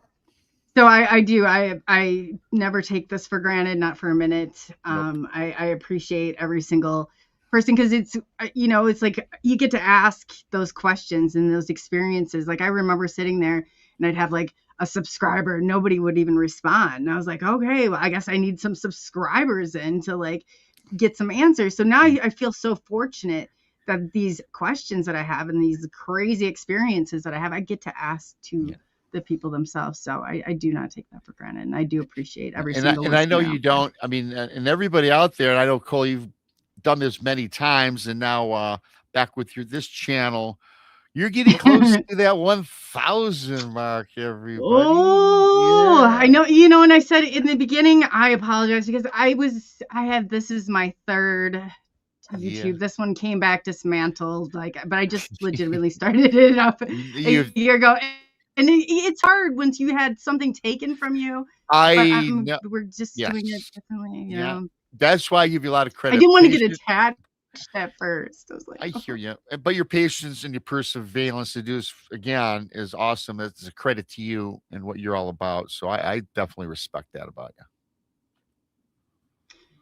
No, and I appreciate you've really stepped in there, and like I really appreciate like all you have done too, BMR, because you really have done a lot to keep that motivation going. There's a couple times where I've just I was frustrated or fed up with it, because there's moments, you have your moments with everything, and so I always do appreciate like those talks and everything. You've really, like, you're a great person inside and out. For people who don't know BMR, you're legit. Like, you are who you say you are. It doesn't matter if you're on show or off the camera, you're the same person, and that's great. Thank you so much. Yeah, you're welcome. So on that note, I will be on Paranormal Paul's show. They'll be right before your show tomorrow. So I believe it's at 6 p.m. So yes, that'll be fun. Fun. Paul's a good guy. You'll have a lot of fun. Him and Natalie, they're pretty cool. He's done a nice little show, and you'll have fun with them. And it's kind of like what we all do, kind of laid back, and you just kick it. So I'll tune in to watch that for sure. Then mine will be right after. So it'd be great. Yeah, head them right over. So I guess on that note, we got all the housekeeping stuff. Is there anything else that you think we need to touch upon? No, I think we covered quite a bit. I think we said all the right things. I mean, the audience. I mean, really. I mean, I'm just really we touched on everything. Always have to mention our audience, our growing audience again. And James is fantastic. Go check out ECETI Ranch. Check out his book. That next book, I'm definitely get it when it comes out. And just everybody, thanks for your love, your support, and for what you do for everybody. And yeah, Coley, that's really all I got. Fascinating. I'm definitely going to watch this show again. That's for sure. Oh yeah. Yellow is your color, bro. Well, thank you, Ben. Yeah, that's cool. So I guess in closing, I'll just leave it at I'll be over on MK. Well, just come see me with Paranormal Paul, and then you got BMR, and if you get bored, you can jump over to MK Invasion. So other than that, thank you for taking the journey into the unknown and joining us for another successful collab. Unhinged with Coley from SNX Radio, also known as Coleyufo, and Bigfoot Michigan Rob BMR. So, yep. On that note, we're out of here. We're out. We're out of here as soon as I get this stuff. Yeah, no, we're most definitely. Find that button. I find that button. Okay, I'm finding it. Lights in the sky flashing bright tonight. Coley UFO.